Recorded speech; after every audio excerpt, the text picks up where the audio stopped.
তো পরে আমার ওয়াইফকে আমি বুঝ দিলাম যে দেখো আমার সাথে এই কয়েকদিনই যে কাহিনী ঘটে গেছে আমার সংসারে, ওটা বলবে লাগলে আমার বুক ফাটে যায়। অতএব তুমি দিবের চাইছো, ল্যায় নাই, না লিলেও নাই, মনে কাঁধে কোনো দিন লিবি, না কাঁধে না লিবি, তোমার মতন তুমি বাচ্চা নিয়ে একা একা যেভাবে পারো সেইভাবে তুমি চলো। আমার নাম শাহিন আলম। শাহিন আলম, বয়স কত? বর্তমান 32 হবে। 32 বছর বয়স। তো শাহিন ভাই, আপনি আমার এই অনুষ্ঠানটা শোনেন? অনুষ্ঠানটা আমি প্রায় শোনেন। কখনো কি ভেবেছেন যে এরকম একটা নিজের জীবনের দুর্ঘটনা বা ঘটনা বা অপরাধ নিয়ে বা ভুল নিয়ে আমাকেও রেডিওতে বলতে হতে পারে? এটা আসলে কখনো ভাবিনি। মাঝে সাঝে গল্প শুনেছি, বিভিন্ন লোকের জীবন কাহিনী শুনেছি, শুনতে শুনতে হঠাৎ করে হয়তো আমার মনের মধ্যে হয়েছে যে কোনো বিষয় নিয়ে হয়তো আমার জীবনের ছোটোবেলায় কীভাবে মানুষ হয়েছি, কীভাবে বড় হয়েছি, বা বাপ মায়ের কাছে কতটুকু আদর ভালোবাসা, কতটুকু লাঞ্ছিত হয়েছি, এটা হয়তো আমি কখনো যদি সুযোগ পাই আমি বলবো। গল্পটা তো এখানে দাঁড়ায় নাই, গল্প চলে গেছে অন্যদিকে। এবং সেই জিনিসটা আজকে আপনাকে লাখ লাখ মানুষের সামনে বলতে অনুপ্রাণিত করেছে। আমি এখানে একটা কথা আপনাদেরকে বলি প্রিয় শ্রোতা, সেটা হলো যে আজকে একটা খুব নির্দিষ্টভাবেই একটা মেসেজ আছে আজকের এই গল্পে। সেটা কি আমি পুরো গল্পটা শোনার পরে পরিষ্কার করব। ধৈর্য ধরে আজকের এই গল্পটা সবাই শুনবেন, বিশেষ করে যারা বিবাহিত ছেলে এবং বিবাহিত মেয়ে যারা আছেন তাদেরকে আমি বলবো, ইন্সপায়ার করবো আজকের এই গল্পটা খুব মনোযোগ দিয়ে শোনার জন্য। চলুন শাহিন আলম, শুরু করুন প্লিজ। জি, আমি বলতে চাচ্ছি আমার ক্লাস 8 থেকে আপাতত কিছু স্মরণীয় ঘটনা। জি, নিশ্চয়ই কোনো সমস্যা। তো আমি ক্লাস 8 যখন লেখাপড়া করি, মোটামুটি ছাত্র ছিলাম, খুব একটা ভালো বা খুব একটা খারাপ তাও না, মোটামুটি লেভেলের ছিলাম আর কি। বাবা কি করতেন? জি, আমার বাবা কৃষক ছিলেন। আপনারা কয় ভাই বোন? ভাইয়ের মধ্যে আমি বড়, তাছাড়া আমার একটা ছোট ভাই, আর আমার বোন আমার বড়। ওকে, তার মানে আপনি ভাই বোনদের মধ্যে মেজো? আমি মেজো। বলেন, শুরু করেন। তো আমি যখন ক্লাস 8 পড়ি, তখন আমার একটা কাজিনস ব্রাদার, সে হচ্ছে এসএসসি পাস করে ইন্টারে ভর্তি হয়। তখন সে আমাকে বলছিল যে লেখাপড়া মনোযোগ সহকারে করবি, ছাত্র দুর্বল আছিস, তাহলে মন দুর্বল করা যাবে না। ঠিক আছে, ইন্টারেস্টিং কথা। হ্যাঁ, তো সেভাবে লেখাপড়া করবি এবং যে কোনো জিনিসের সমস্যা হলে আমাকে জিগাবে, আমি যথারীতি সহযোগিতা করব সেটা বোঝানোর জন্য। আর একটা কাজ করবি, কখনো স্কুলে যা বাজে পোলাপানের সাথে মিশবি না, বন্ধু বান্ধবের সাথে ফ্রিলি হয়তো উঠা বসা করা বা কারোর সাথে গভীর বন্ধুত্ব হয়, প্রেম ভালোবাসা, এরকম কোনো কিছু জড়াবি না। প্রয়োজন যদি হয়, যদি মত করিস যে এরকম আমার ভালো লাগে করবো, দরকার এসএসসি পাস কর, ইন্টার পাস কর, তার পাশে তুই প্রেম কর, কোনো সমস্যা নেই। কিন্তু এর আগে যদি এরকম ভাবে জড়িয়ে যাস, তাহলে তোর জীবন কিন্তু নষ্ট হয়ে যাবে বা লেখাপড়া হবে না। ঠিক আছে? তো আমি কইছি যে না ভাই, আমার ওগুলো ভালো লাগে না। এমনিতে আসলে অরিজিনালি আমি মিয়া মানুষ দেখলে কেমন যেন আমার একটু লজ্জা ভাব লাগে, যে হয়তো তাদের সামনে দিয়ে হাঁটে যাবো না বা কথা বলবো না, হয়তো আমাকে দেখতে খারাপ লাগতেছে, অথবা আমার হাঁটা চলাফেরা হয়তো তাদের পছন্দ হচ্ছে না, এরকম আমার একটা মনের মধ্যে সংকোচ ভাব থাকতো এবং লজ্জা ভাব থাকতো। এজন্য আমি প্রায় মেয়ে মানসিককে আড়ালে রেখে আমি একা একা চলাফেরা করতাম। ওকে। ক্লাস 8 দেখতাম অনেক বন্ধু অনেক মেয়েদের সাথে আড্ডা মারতো, মজা মারতো, কিন্তু ওটা আমি পছন্দ করতাম না। এবং আমার স্কুলের যে হেড শিক্ষক ছিল, উনি কাছে আমার বাবা একদিন গেছিল, যা বলছিল যে ভাই, আপনার কাছে আমার ছেলেকে দিলাম, আমি তো গরিব মানুষ, হয়তো আপনাদের স্কুলের খরচ সঠিকভাবে বহন করতে পারবো না, তো আমার ছেলেটাকে একটু দেখে শুনে একটু পড়ায়েন। বলা পরে তখন হেড স্যার আমাকে ডাকি লিয়া ওইগুলো আমার বাপের কথাগুলোই আমাকে বোঝালো যে সেইভাবে চলবে, কখনো কোনো দিন বেয়াদবি না পাই, না শুনি, তাহলে কিন্তু তোমাকে আমরা ফুল ফ্রি পড়াবো, মাঝে সাঝে তোমার শুধু ওই পরীক্ষার ফিটা দিতে হবে, তোমাকে বেতন দিতে হবে না। জান করলাম যে স্যার দোয়া করে, আমি অবশ্যই আমি সেইভাবে চলবো। এবং স্যার আমার মনের থেকেই নিয়াত আছে যে আমি কষ্ট করে বাপ মা লেখাপড়া শেখাচ্ছে, হয়তো কষ্ট করে আমি লেখাপড়া করবো, করার পরে আমার চিন্তা ভাবনা আছে যে আমি ভবিষ্যতে হয়তো বেশি ধরনের কোনো আশা নাই, ছোট একটা সরকারি যদি চাকরি মাকরি পাই, সেনাবাহিনীর মধ্যে আমার চাকরি করার খুব শখ ছিল, যেহেতু আমি সেনাবাহিনীর মধ্যে চাকরি করবো, আমার খুব ভালো লাগে ওই ইয়েটা। লেখাপড়া মোটামুটি চলতেছে, করতেছি, বাপ মায়ের বিভিন্ন দুঃখের সংসার, এইখানেই খরচ খান্তি জুটে উঠতে পারে না, এখানেই জুটে উঠে যায়, তা যায় বিভিন্ন দুঃখ কষ্টের কাহিনী শুনলে পারে মনের থেকে একটু খারাপ লাগতো। ঠিক আছে, তখন আমি হয়তো আমার বাপকে বলতাম যে বাবা, আসলে আমাদের সংসার যা অভাবের সংসার, কষ্টের সংসার, এটা বুঝি, কিন্তু আমি যেটুকু লেখাপড়া করতেছি, কিন্তু ওইটা আমি যদি হঠাৎ করে মনে করি যে আমার বাপ হচ্ছে এখানে দুঃখের কথাগুলো বলতেছে বা কষ্টের কথাগুলো বলতেছে, তখন আমার লেখাপড়ার একটু সমস্যা হয়, মনের থেকে লেখাপড়া আমি মানে নিতে পারি না। অতএব তো অনেক গরিব মানুষই তো লেখাপড়া শিখাচ্ছে বা করতেছে, তো ওই কথাগুলো বাবা আমাকে বললো না, আমার খুব কষ্ট লাগে, আমি সহ্য করতে পারি না। তো বলছে আচ্ছা ঠিক আছে, বলবো না। কিন্তু সে না বললে পারে আমি নিজের চোখে তো ওগুলো দেখি যে আসলে কিভাবে চলতেছে, কিভাবে কি না করতেছে না করতেছে, এগুলো আমি দেখি। দেখার পরেও অনেক সময় কষ্ট লাগে, অনেক সময় মনের থেকে মানি নিয়ে সেইভাবে চলি এবং সেইভাবে লেখাপড়া করি। বললে পরে আমি যখন ক্লাস 8-এর আপনার মনে হয় 5 মাস কি 6 মাস চলতেছে, ওই টাইমে হঠাৎ করে একটা মেয়ে আমাকে অফার দিল, মানে ডাইরেক্টলি অফার দিল, প্রেমের অফার। ঠিক আছে, মানে আমার প্রতিবেশী আর একটা আমার ক্লাসমেট বান্ধবী, তার মাধ্যমে। তখন আমি বললাম যে আসলে বিষয়টা হয়তো ও হয়তো ওর মনের ইচ্ছাতে বলছে, আসলে আমার মনে এরকম ইচ্ছা নাই যে হয়তো আমি প্রেম করবো, এরকম ইচ্ছা আমার নাই। আর এইরকম ইচ্ছার মধ্যে যদি ঢুকিতে আমার দেখা যাচ্ছে যে লেখাপড়া নষ্ট হয়ে যাবে, কারণ আমি তো একতেই লেখাপড়াতে একটু দুর্বল। তারপর যদি ওই মনোচিন্তা আমার শরীরের মধ্যে ঢোকে তখন হয়তো আরো দুর্বল হয়ে যাবো, বা এটা যদি আমার বাপ মা জানে তখন হয়তো আমার লেখাপড়া বন্ধ হয়ে যাবে, অতএব আমি করতে পারবো না। তো তখন এইভাবে 2-4 দিন যায়, যাইতে যাইতে হঠাৎ করে আমার একটা বন্ধু আমাকে কল করে। ঠিক আছে, তখন আমাকে বলতেছে, শাহিন তোকে একটা কথা বলবো। বললাম যে কোয়া, কাহুকে ভালোবাসিস? বললাম যে না তো। তখন করছে যে দেখ দোস্ত, তুই ওকে ভালোবাস, কারণ তুই যদি ওকে ভালোবাসিস তো ওর বিনিময়ে একটা বান্ধবী আছে, আমি তাকে ভালোবাসতে পারতেছি। তো পরে আমি বললাম যে দোস্ত আমাকে মাফ কর দোস্ত, এটা আমার পক্ষে সম্ভব না। তো করছে যে চেহারা তো খারাপ না। বললাম ভাই চেহারা দেখলে তো হবে না, আমাদের বয়সের চিন্তা করতে হবে, আমাদের লেখাপড়ার চিন্তা করতে হবে। ঠিক আছে, আর এইটুক বয়সে যদি আমি প্রেমে জড়িয়ে যাই তখন দেখা যাচ্ছে ওই মেয়েটা তো আমাদের থেকে অনেকটা শরীর স্বাস্থ্যের দিকে বড়। ঠিক আছে, তো দেখা যাচ্ছে যে অটোমেটিকলি ওর কিন্তু একটা প্রেম করতে করতে হয়তো দেখা যাচ্ছে যে একটা বিয়ের চিন্তা ভাবনা মাথায় এসে যাবে। আর ওইটা যখন আমাকে বলবে তখন কিন্তু আমি ওইটা করতে পারবো না। আর ওইটা যদি আমি করি তখন আমার লেখাপড়া বাদ, তখন ওই যে বাপ যে কৃষক ঠিক আমার ওই কাজ করে খাইতে হবে। তো ভাই আমি কৃষি কাজকে ভাই খুব ভয় পাই, আমি ওইটা করতে পারবো না ভাই। ঠিক আছে, এই কাউকে আমি নাকচ করে দিলাম আমার বন্ধুকে। ঠিক এইভাবে আমি বোঝালাম। বোঝানোর পরে আরো 2 দিন গত হয়ে গেলি পরে তখন আমার ওই বন্ধু বলতেছে কি, যেহেতু তুই নাকচ করলি, তুই দেখিস যে এক সময় বিপদে পড়বি। কি বিপদ? যখন পড়বি তখন বুঝবি। আচ্ছা ঠিক আছে, যত বড় বিপদ হয় আমি তখন দেখবো, ওই বিপদের ভয় আমি করি না। ঠিক আছে, 2000 সালে আমি এসএসসি পরীক্ষার্থী ছিলাম। আচ্ছা, এসএসসি পরীক্ষার্থী, তখন আমি ওই টাইমে আরেকটা মেয়ের সাথে আমি জড়িয়ে যাই। ঠিক আছে, মানে ওই যে মেয়েটা প্রথম ভালোবাসার কথা বলছিলাম, ওই মেয়েটার কারণে আমি শিক্ষকের হাতে মার খাইছিলাম যে আমি তাকে ভালোবাসি, তার খাতায় আজোবাজো কিছু লেখছি। এগুলো আসলে লেখেও নি, বলেও নি। তারপরও শিক্ষক মারছিল এবং মারার পরে আমার হচ্ছে গান হাফ ফ্রির দরখাস্ত মানে বাতিল করে দিল। তখন আমার ফুল বেতন টেনে লেখাপড়া করা লাগলো। আচ্ছা, আর এটা আমার আর একটা প্রতিবেশী মেয়ে, আমার ক্লাস 7-এর ছাত্রী ছিল, উনি আবার এইগুলো অনেকটা গভীরভাবে জানি শুনে আমাকে মানে মনে মনে এতটাই ভালোবেসে ফেলছে যে বলার মতন না।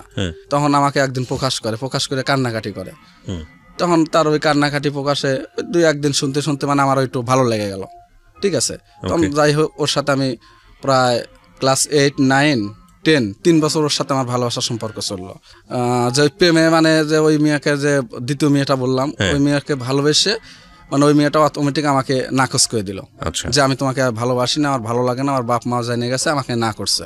আপনি তখন এসএসসি তে পড়ছেন? তখন এসএসসি তে আমি পড়তেছি। তো তখন আমি মানে ওই মেয়েটাকে মনের দিক দিয়ে ভালোবাসা দিয়েছি। লাস্টে করলাম যে কিরে, এক ভালোবাসায় মায়ের খেলাম, আর এক ভালোবাসায় হচ্ছে গান মানে প্রতারণা হইলাম, আমাকে প্রত্যাখ্যান করলো। জীবনে আমি লেখাপড়াও করবো না, প্রেম ভালোবাসারও দরকার না, আমি বিয়ে করবো, মানে এরকম আমার চিন্তা ভাবনা মাথায় আসলো। তখন বিয়েটা আমি বলি কেমনে, বাপ মা এক সরাসরি এই কথা বলা যাবে? এরকম চিন্তা ভাবনা লিতে পরে আমার এক দোলা ভাইয়ের কাছে আমি ভাঙে চুরি বললাম বিষয়গুলো। বলার পরে আমার দোলা ভাই আবার আমার বাপ মা বলছে যে এই ঘটনা, ও বিয়ে করতে চাচ্ছে। লাস্টে বাপ মাও ঠিক আছে, তাকে আশা নিয়ে পড়াইছিলাম, সে যেহেতু পড়বে না তো বিয়ে করুক, সমস্যা নেই। বাপ মাকে ওইটা বলার পরে যে আমি বিয়ে করব, তো আমাকে বদ বাকি আর ওইটা জিগাইলো না যে কেন বিয়ে করবে, কারণ ওই আমার দোলা ভাইয়ের মুখেই সবকিছু শুনছে। শোনার পরে আর না জিগায়া তখন বললো যে ঠিক আছে বিয়ে করবে, তাহলে ওনাকে বিয়ে দেওয়া যায়। তখন আমি আবার আর একটা কথা বলছিলাম যে আমাকে যদি 10 দিনের মধ্যে যদি আমার বাপ মা যদি বিয়ে না দেয় তাহলে আমি জীবনে আর বিয়ে করব না। আচ্ছা আচ্ছা, ওকে। এবং যে কারণে আমি 2টি মেয়ের কারণে প্রতারণা হলাম বা মনের থেকে কষ্ট পাইলাম, প্রেম ভালোবাসার মধ্যে কি আছে সেটা আমি দেখেই ছাড়বো, প্রয়োজন হলে আমি শত শত মেয়ের সাথে প্রেম ভালোবাসা না প্রতারণা করে যাব। এগুলো আপনার মাথায় আসছে? এগুলো আমার মাথা অটোমেটিক এসে গেল। তো বিয়ে করলেন কেন তখন? তাহলে বিয়ে করার চিন্তা কেন মাথায় আসলো? এখন বিয়ে করলাম এজন্য যে হয়তো আমার এই আজবাজু চিন্তাটা যদি হয়তো আমি বিয়ে করে আমার মাথা থেকে কেটে যাবে। ওকে, ঠিক আছে, ইন্টারেস্টিং। তারপর তো যাই হোক, তখন আমি বাবা মাকে বললেন, বাবা মাকে বললাম, বাবা মা আমার বিয়ের প্রস্তাব হিসেবে জায়গায় জায়গায় 2-4 মেয়ে টিয়ে দেখলি পারে, যেগুলো দেখে হয়তো তাদের পছন্দ হয়, আমার পছন্দ হয় না, বা আমার পছন্দ হচ্ছে তাদের পছন্দ হয় না। তখন আমার একটা মামা, আমার আপন মামা, তখন আমাকে বললো যে তাহলে মেয়ে কি আমরা নিজে হাতে বানালি আসবো? তো আমি বলছি আমি তো তা বলি নিজে হাতে বানালি আসবেন। তো বলতেছে যে তাহলে তো তোর কোনো খালাতো মামাতো বোনও নাই যে সেটা তোর চয়েস আছে তার সাথে বিয়ে দিয়ে দিলাম। তো এগুলো আমার সেগুলোর দরকার নেই, আর যেগুলো আছে ওরা তো আমার সব ছোট, আমি তাদের জন্ম হওয়া দেখছি, তাদের সাথে তো বিয়ের প্রশ্নই আসে না আমার। তো লাস্টে আমার মামা বললো তুই কেমন মেয়ে চাস? মেয়েটা ভদ্র নম্র তো অবশ্যই হবে, ছোট ফ্যামিলি হবে, দেখতে শুনতে সে হোক কালো, তার গঠনটা মুখের ফেস কাটিংটা সুন্দর লাগবে, এইরকম মেয়ে হলে আমি বিয়ে করবো।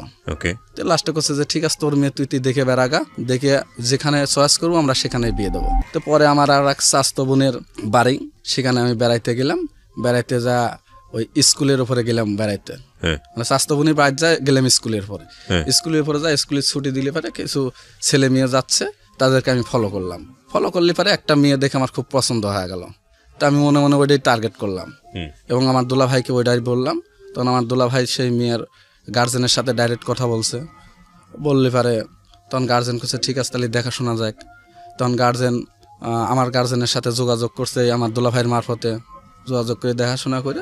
তো তখন আমার দুলা ভাই ডাইরেক্ট ভেঙে বলছে যে ছেলে কিন্তু বেকার, আপনারা বিয়ে দিবেন কিনা আগে সেটা বোঝেন। তো তখন আমার শ্বশুর একটু দমত করছে যে বেকার ছেলের সাথে কেমনে হবে। তখন আমার শৌরি আবার আমাকে দেখছে, মানে আমার শাশুড়ি যে হবে সে আমাকে দেখছিল, দেখার পর বলছে যে না ছেলেকে তো দেখতে শুনতে ভালোই লাগলো, দেওয়া যায়, বেকার আছে ওকে যে কোনো কর্মদার করলে আমরাই ধরা দেবো। ওকে। তো যাই হোক এইভাবে বিয়েটা হয়ে গেলে পারে তখন ওই যে ওইরকম বিয়ের 2-4 মাস চলতেছে, তখন আমি বেকার। তখন অটোমেটিক আমার ওই দুলা ভাইয়ের কাছে যার কাছে গেছিলাম ও আবার দর্জির কাজ করতো, টেইলার্সের। ওকে।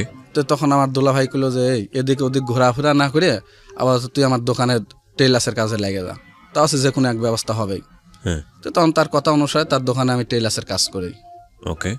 টেইলার্সের কাজ যথারীতি তার দোকানে করি বা শিখার পরে তার কাছ থেকে আমি হেঁটে চলে আসি, এসে আমি আলাদাভাবে অন্যর যে টেইলার্স ফেব্রিক্স দোকানগুলো আছে সেই সব দোকানে মানে আমি রেডিমেড কারিগর হিসেবে কাজ করতাম, মানে প্রোডাকশন কারিগর হিসেবে কাজ করে ওইভাবে আমি সংসার চালাইলে পাই। তখন মা মোটামুটি খুশি যে যাই হোক সাল কিছুটা হলেও রোজগারের পথ শিখে গেছে। ওকে, মানে বিয়ে শাদী করার পরে ঘটনা? বিয়ে শাদী করার পরে। আচ্ছা। ছোট ভাই আবার হচ্ছে গান লেখাপড়া করে নাই, উনি আবার হচ্ছে গান ওই কৃষিকাজের সাথে জড়িত।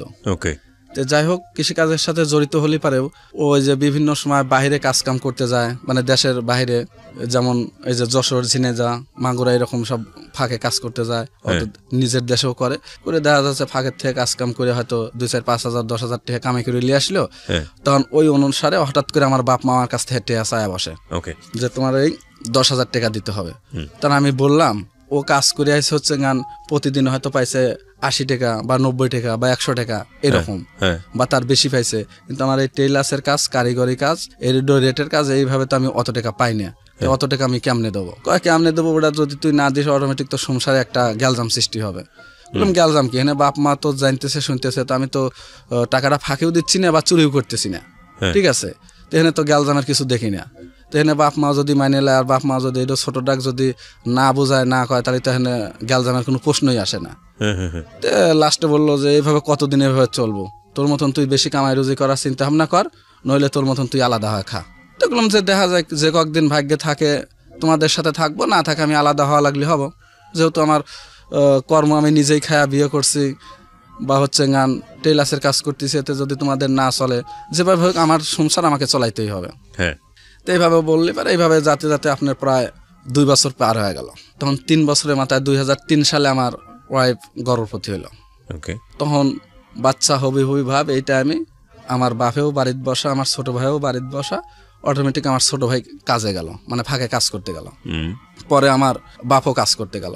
কাজ করতে গেলি পারে তখন আমি বললাম যাচ্ছা তুমিও কাজ করে যাচ্ছে, ও কাজ করে গেল, আমি তো বাড়িতে তো চাইল্ড ডাইল যা আছে চলবেই, তো তোর মতন তুই দর্জির কাজ করতেছিস সেই হিসেবে তো চলতেছে।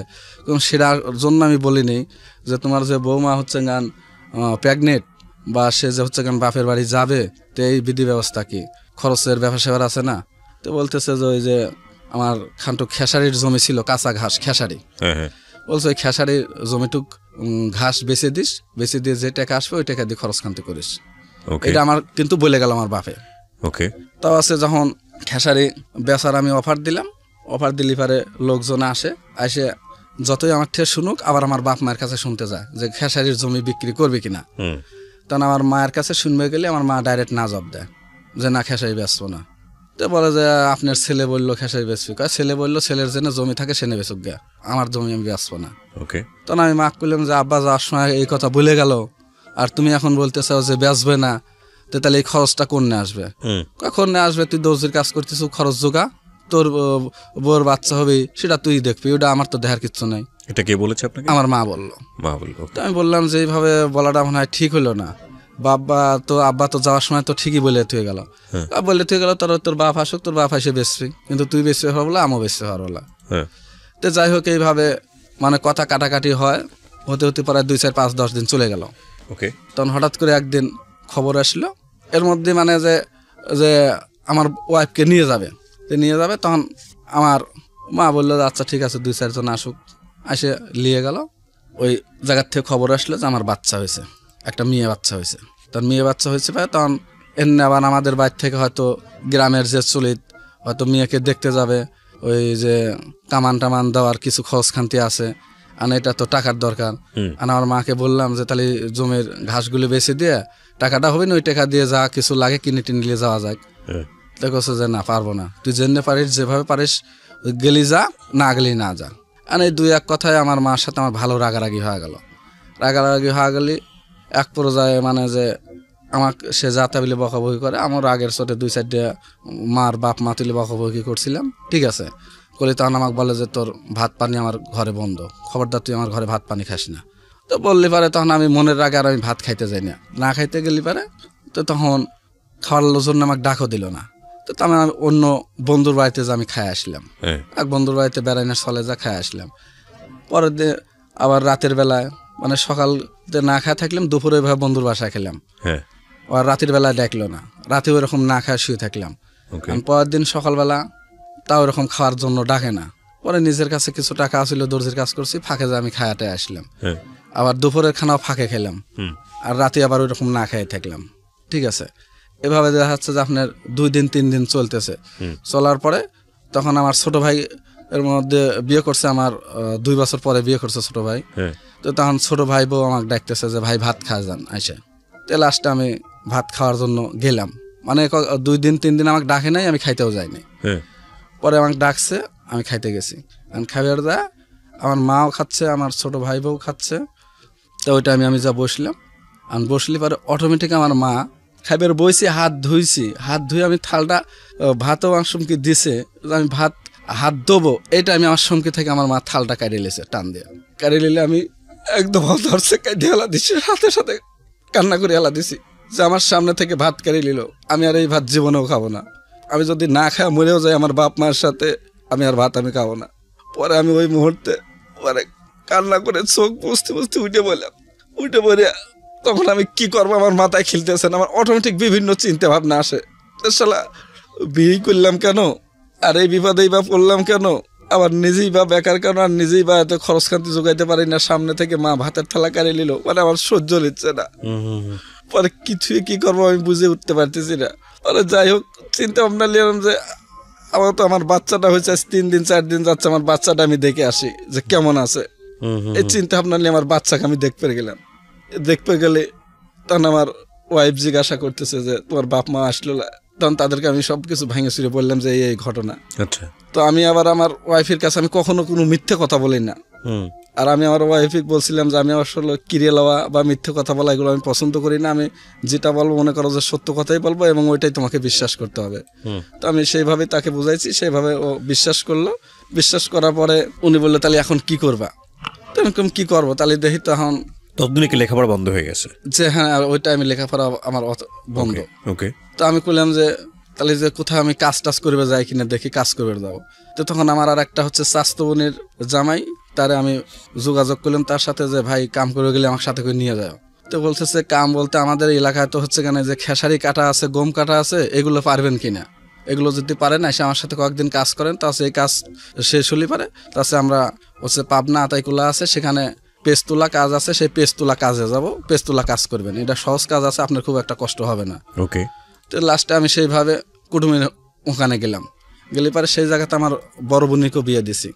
তো যা সেই কুটুম বাড়ি না উঠে আমার বোনের বাড়িতেই উঠলাম, কিন্তু আমার বোন আমার সাথে কথা বলতেছে না। ওই যে আগে মাঝখানে আমার বাপ মায়ের সাথে একটু তর্ক বিতর্ক হয়ে গেছে, ওইটা আবার মা নালিশ জানাইছে, ওই কারণে এখন আমার বড় বোন আমার সাথে কথা বলতেছে না। ওকে। তো পরে আমার বড় বোনের হচ্ছে গান ভাসুর, সে আবার বিষয়টা শুনলো, শুনে করলো যে তোর বড় বোন কথা না করলো নাই তুই আমার ঘরে খা, আমার ঘরে এখানে থেকে তুই কাজ কর, কাজ করে তো আছে যে টাকা হবে ওই টাকা দিয়ে তুই বউ বাচ্চা জ্বালিয়ে। তো পরে হনে আমি কাজ করলাম, কাজ করে প্রায় 1100 টাকা মতন কাজ করলাম, করার পর হনে কাজ শেষ। কারণ ওই 1100 টাকা নিয়ে আমি চলে গেলাম আমার শ্বশুর বাড়ি, যে আমার বউর হাতে দিলাম যে এই টাকাটা দিয়ে যা করার দরকার তোমরা করো, আমি এর মধ্যে উপস্থিত থাকতে চাচ্ছি না, ঠিক আছে। এই দিয়ে আমি ওই জায়গার থেকে আবার একদিন শুধু ছিলাম। পরের দিন আমি সকালবেলা উঠে হচ্ছে গান আমার সেই কুটুমের সাথে যোগাযোগ করে পাবনা আবার পেস্তুলা কাজ করতে গেলাম। যখন আবার কাজ করে প্রায় 2200 টাকার মতন আনলাম। পরে এসে দেখে যে ওই 1100 টাকার খরচ করে নাই, 1100 টাকা ধরাই রাখছে। আমার শ্বশুর শরীর খরচ করে ওই কামান টামান পার করছে। পার করলে পারে তখন এই টাকা দিয়ে তখন আমার শ্বশুর শরীর এবার আমাকে জিগাইলো যে বাপ এখন তুমি কি করবা।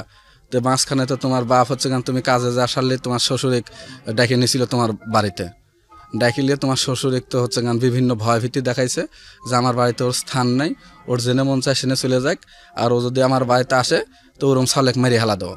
আচ্ছা, আমার বাপ বেলে নাকি এটা বলছে। তো তখন আমি বলছি যে সে বাপ হওয়া যদি মারবের পারে মারবি, সমস্যা নাই, ওই ভয় আমি করি না, সে মারুক কাটুক সে চিনতে পারে, যা হয় হবে, আমার বউ বাচ্চা নিয়ে আমার বাড়িতে আমি যাব। তো যখন যাওয়ার সময় তখন পরে আমি বাপ মায়ের মধ্যে আমি আবার করে বললাম যে 40 তো পার হয়ে গেল, বেটার বউ জ্বালিয়ে আসো গা, তোর জিনিস তুই লিয়ে আসে গা, আমার ওই সব ধারার জন্যই, ওই সবটা শোনারও জন্যই, দেখারও জন্যই, আনিস আনগা না আনিস না আনগা। তখন আপনি বেকার? তখন বেখানা ওই যে টেইলার্সের কাজ করি তখন, মাঝখানে টেইলার্সের কাজ কাম যদি একটু কম থাকে তাহলে ওই যে কৃষি কাজের সাথে মানে জড়িত হয়ে যায় ওই টাইমে। তো যাই হোক এইভাবে তখন তারা যখন শুনলো না আসলো না, তখন আমার একটা চাচা সে কইলো যে তোর বাচ্চাকে আমি জ্বালিয়ে আসবো, চল যাই সাথে চল। তখন আমার সেই চাচা আমার সাথে এসে বউ সহকারে আমার বাচ্চা সহকারে বাতলিয়ে আসলাম। আর নিয়ে আসলে পরে আমি আসার সময় বাপ মায়ের সাথে যেহেতু ওই রকম তার ঘরে আমি খানা পাই নেই, পরে আসার সময় আমি রিজার্ভ ভ্যান নিয়ে আসছিলাম, সেই ভ্যানে আসার সময় সে বাজারে থেকে 1 বস্তা চাউল কিনে নিয়ে আসছিলাম, এবং আমার শ্বশুর বাড়ি থেকে কিছু লাকড়ি দিছিল, লাকড়ি নিয়ে আমি আসলাম।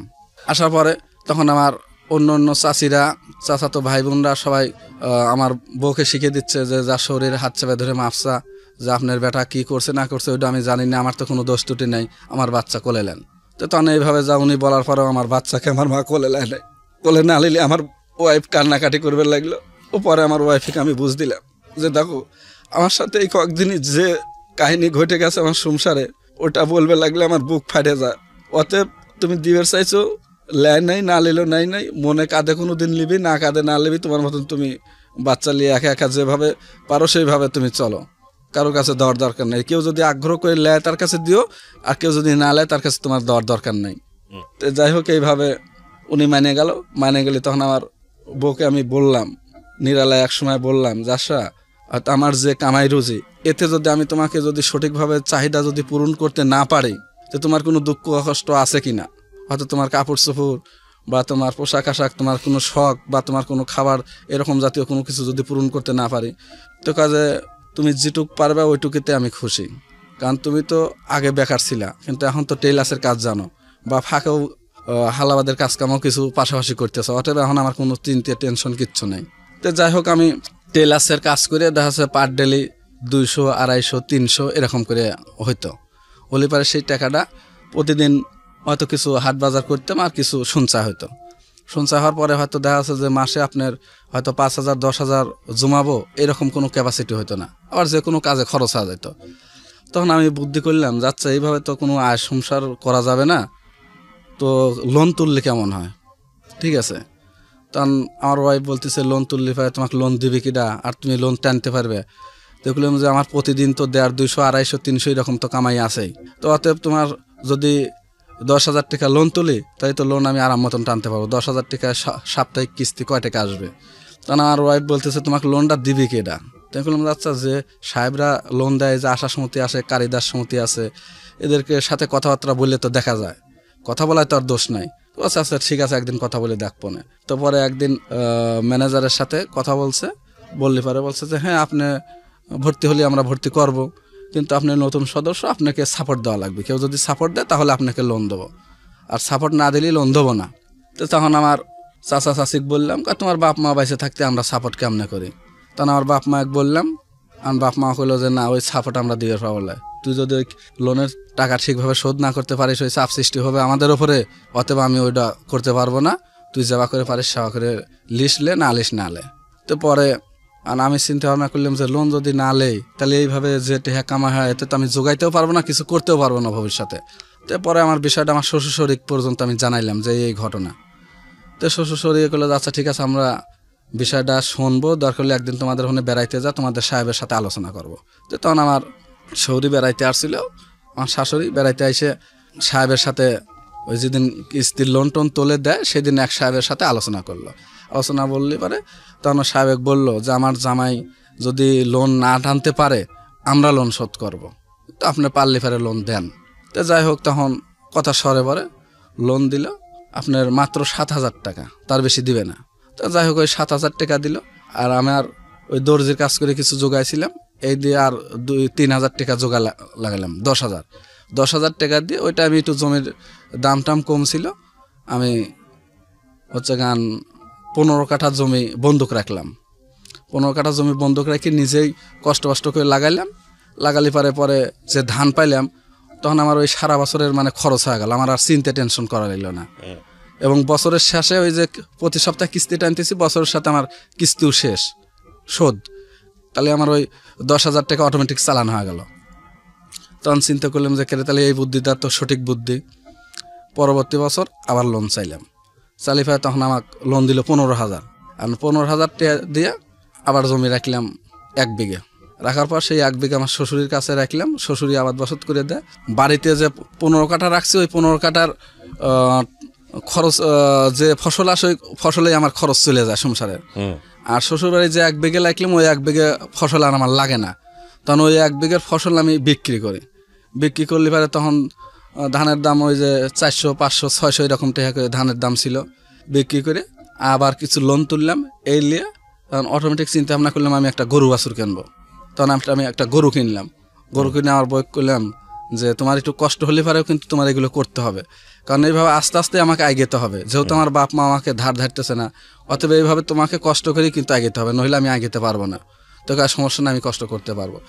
তখন গরুটা আমি 2 বছর পালার পরে গরুটার বাচ্চা হলে পারে গরু প্রতিদিন 5 লিটার 7 লিটার করে দুধ হলো, এবং হচ্ছে বাচ্চাটা আস্তে আস্তে বড় হলো, আমার লোনটাও ক্লিয়ার হয়ে গেল।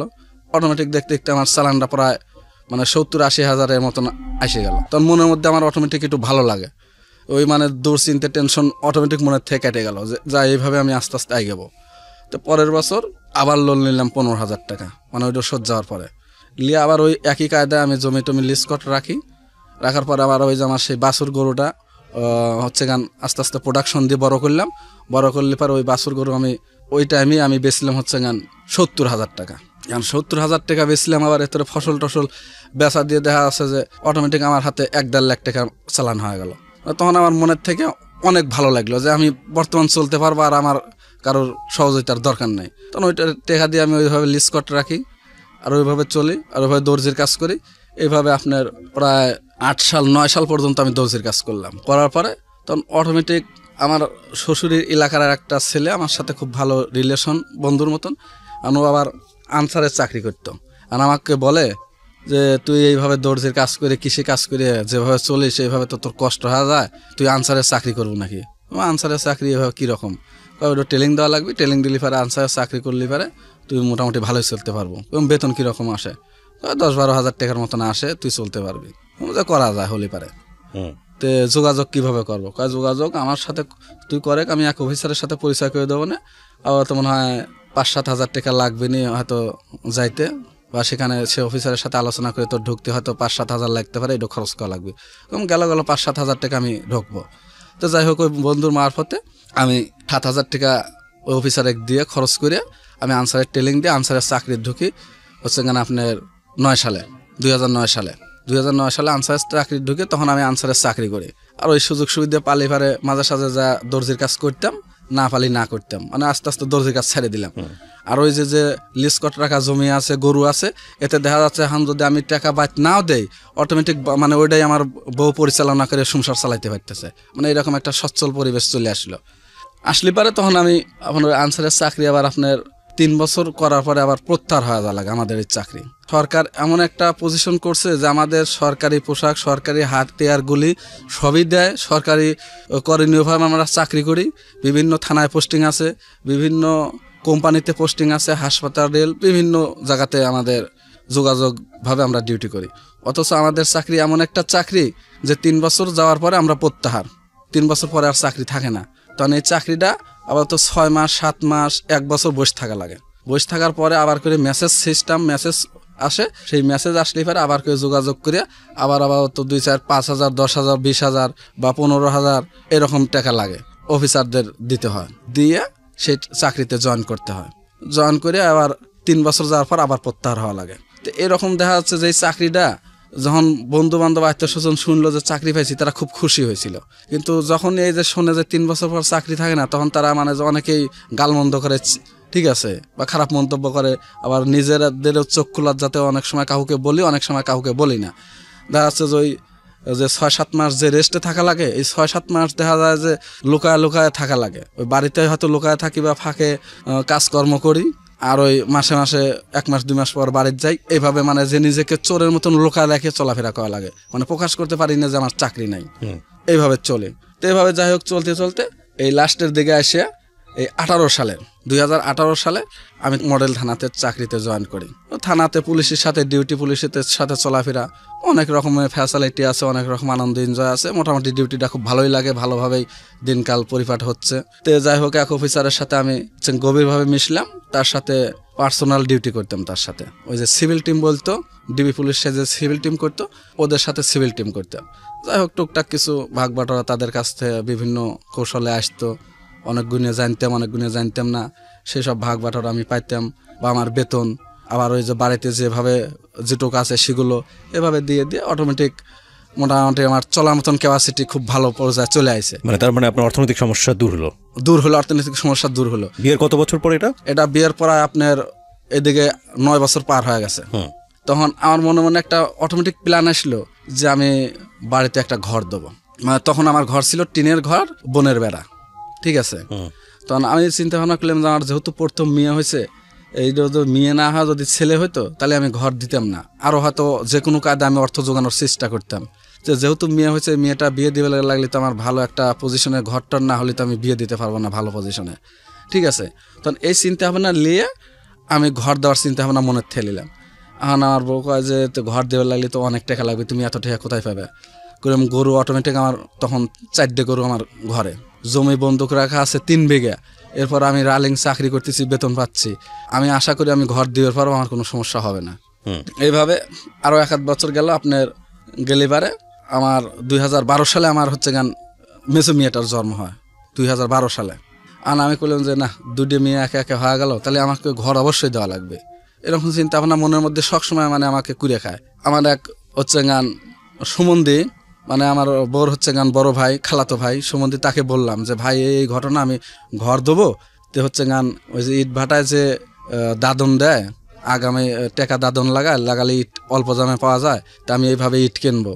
কয় যে না, ওভাবে ইট কিনলে পারে, তোমার অনেক সময় ইট খারাপ দেয়, আর অনেক সময় ইট দিবে চায় না, অনেক মানে পাক পাড়া লাগে তাদের কাছে, পাক পেরে ফেরে ইট লেওয়া লাগে, অর্থাৎ তুমি পারলে লগত টেহা দিয়ে কেনো, সবচেয়ে ভালো হবে। তো তখন আমি চিন্তা ভাবনা নিলাম যে যা লগত টেহা দিয়ে কিনবো। আমার যে গরু আছে, আমি একসাথে 3টে গরু বিক্রি করে দেই, 3টে গরু বিক্রি করে দেই। আর এরপরে 50,000 টাকা লোন নিলাম। মানে আমার খুব ভক্ত হয়ে গেছে যে প্রতি বছর লোনটা নিয়ে কোনো কিস্তিতে কোনো ডিস্টার্ব পায় না, আমার খুব ভক্ত হয়ে গেছে। তারা দিল 50,000 টাকা লোন, আবার এত 3টে গরু বেছিলাম। এইভাবে আমি পরে বাড়িতে একটা ঘর দিলাম, 3টে রুম, বারান্দা, বাথরুম বা মোটর গাড়ছি, সবকিছু আগে কমপ্লিট। তখনও কি মার সঙ্গে কথা হয় না? তখনও মায়ের সাথে কথাবার্তা হয় হালকা পাতলা। মানে আমি মনের আগে অনেক সময় কথা বলি, অনেক সময় বলিনি, যে ওই মনের একটা যে আগে করে যে দুঃখ কষ্টটা সহন করে।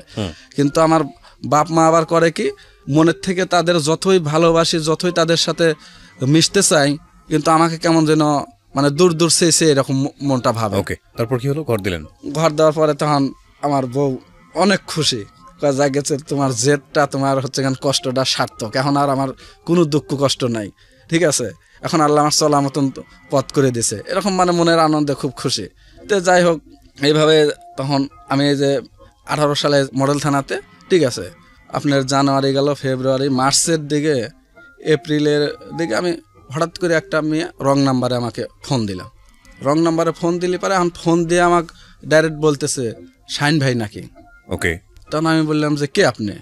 আপনার আসল নাম ধরেই বলেছে সে? হ্যাঁ, আমার আসল নাম ধরেই বলতেছে শাহিন ভাই নাকি। তখন আমি বললাম কে আপনি? তো বলছে আপনার পরিচিত কেউ। হ্যাঁ, তো বললাম যে আমার পরিচিত কেউ আমার তো মনে পড়ে না, কারণ আমার বন্ধু বান্ধব আত্মীয় স্বজন যতগুলো আছে প্রায়গুলো নাম্বার আমার মোবাইলে সেভ করা, অতএব তো সেভ ছাড়া নাম্বার, অত আমার পরিচিত তো হবেই না।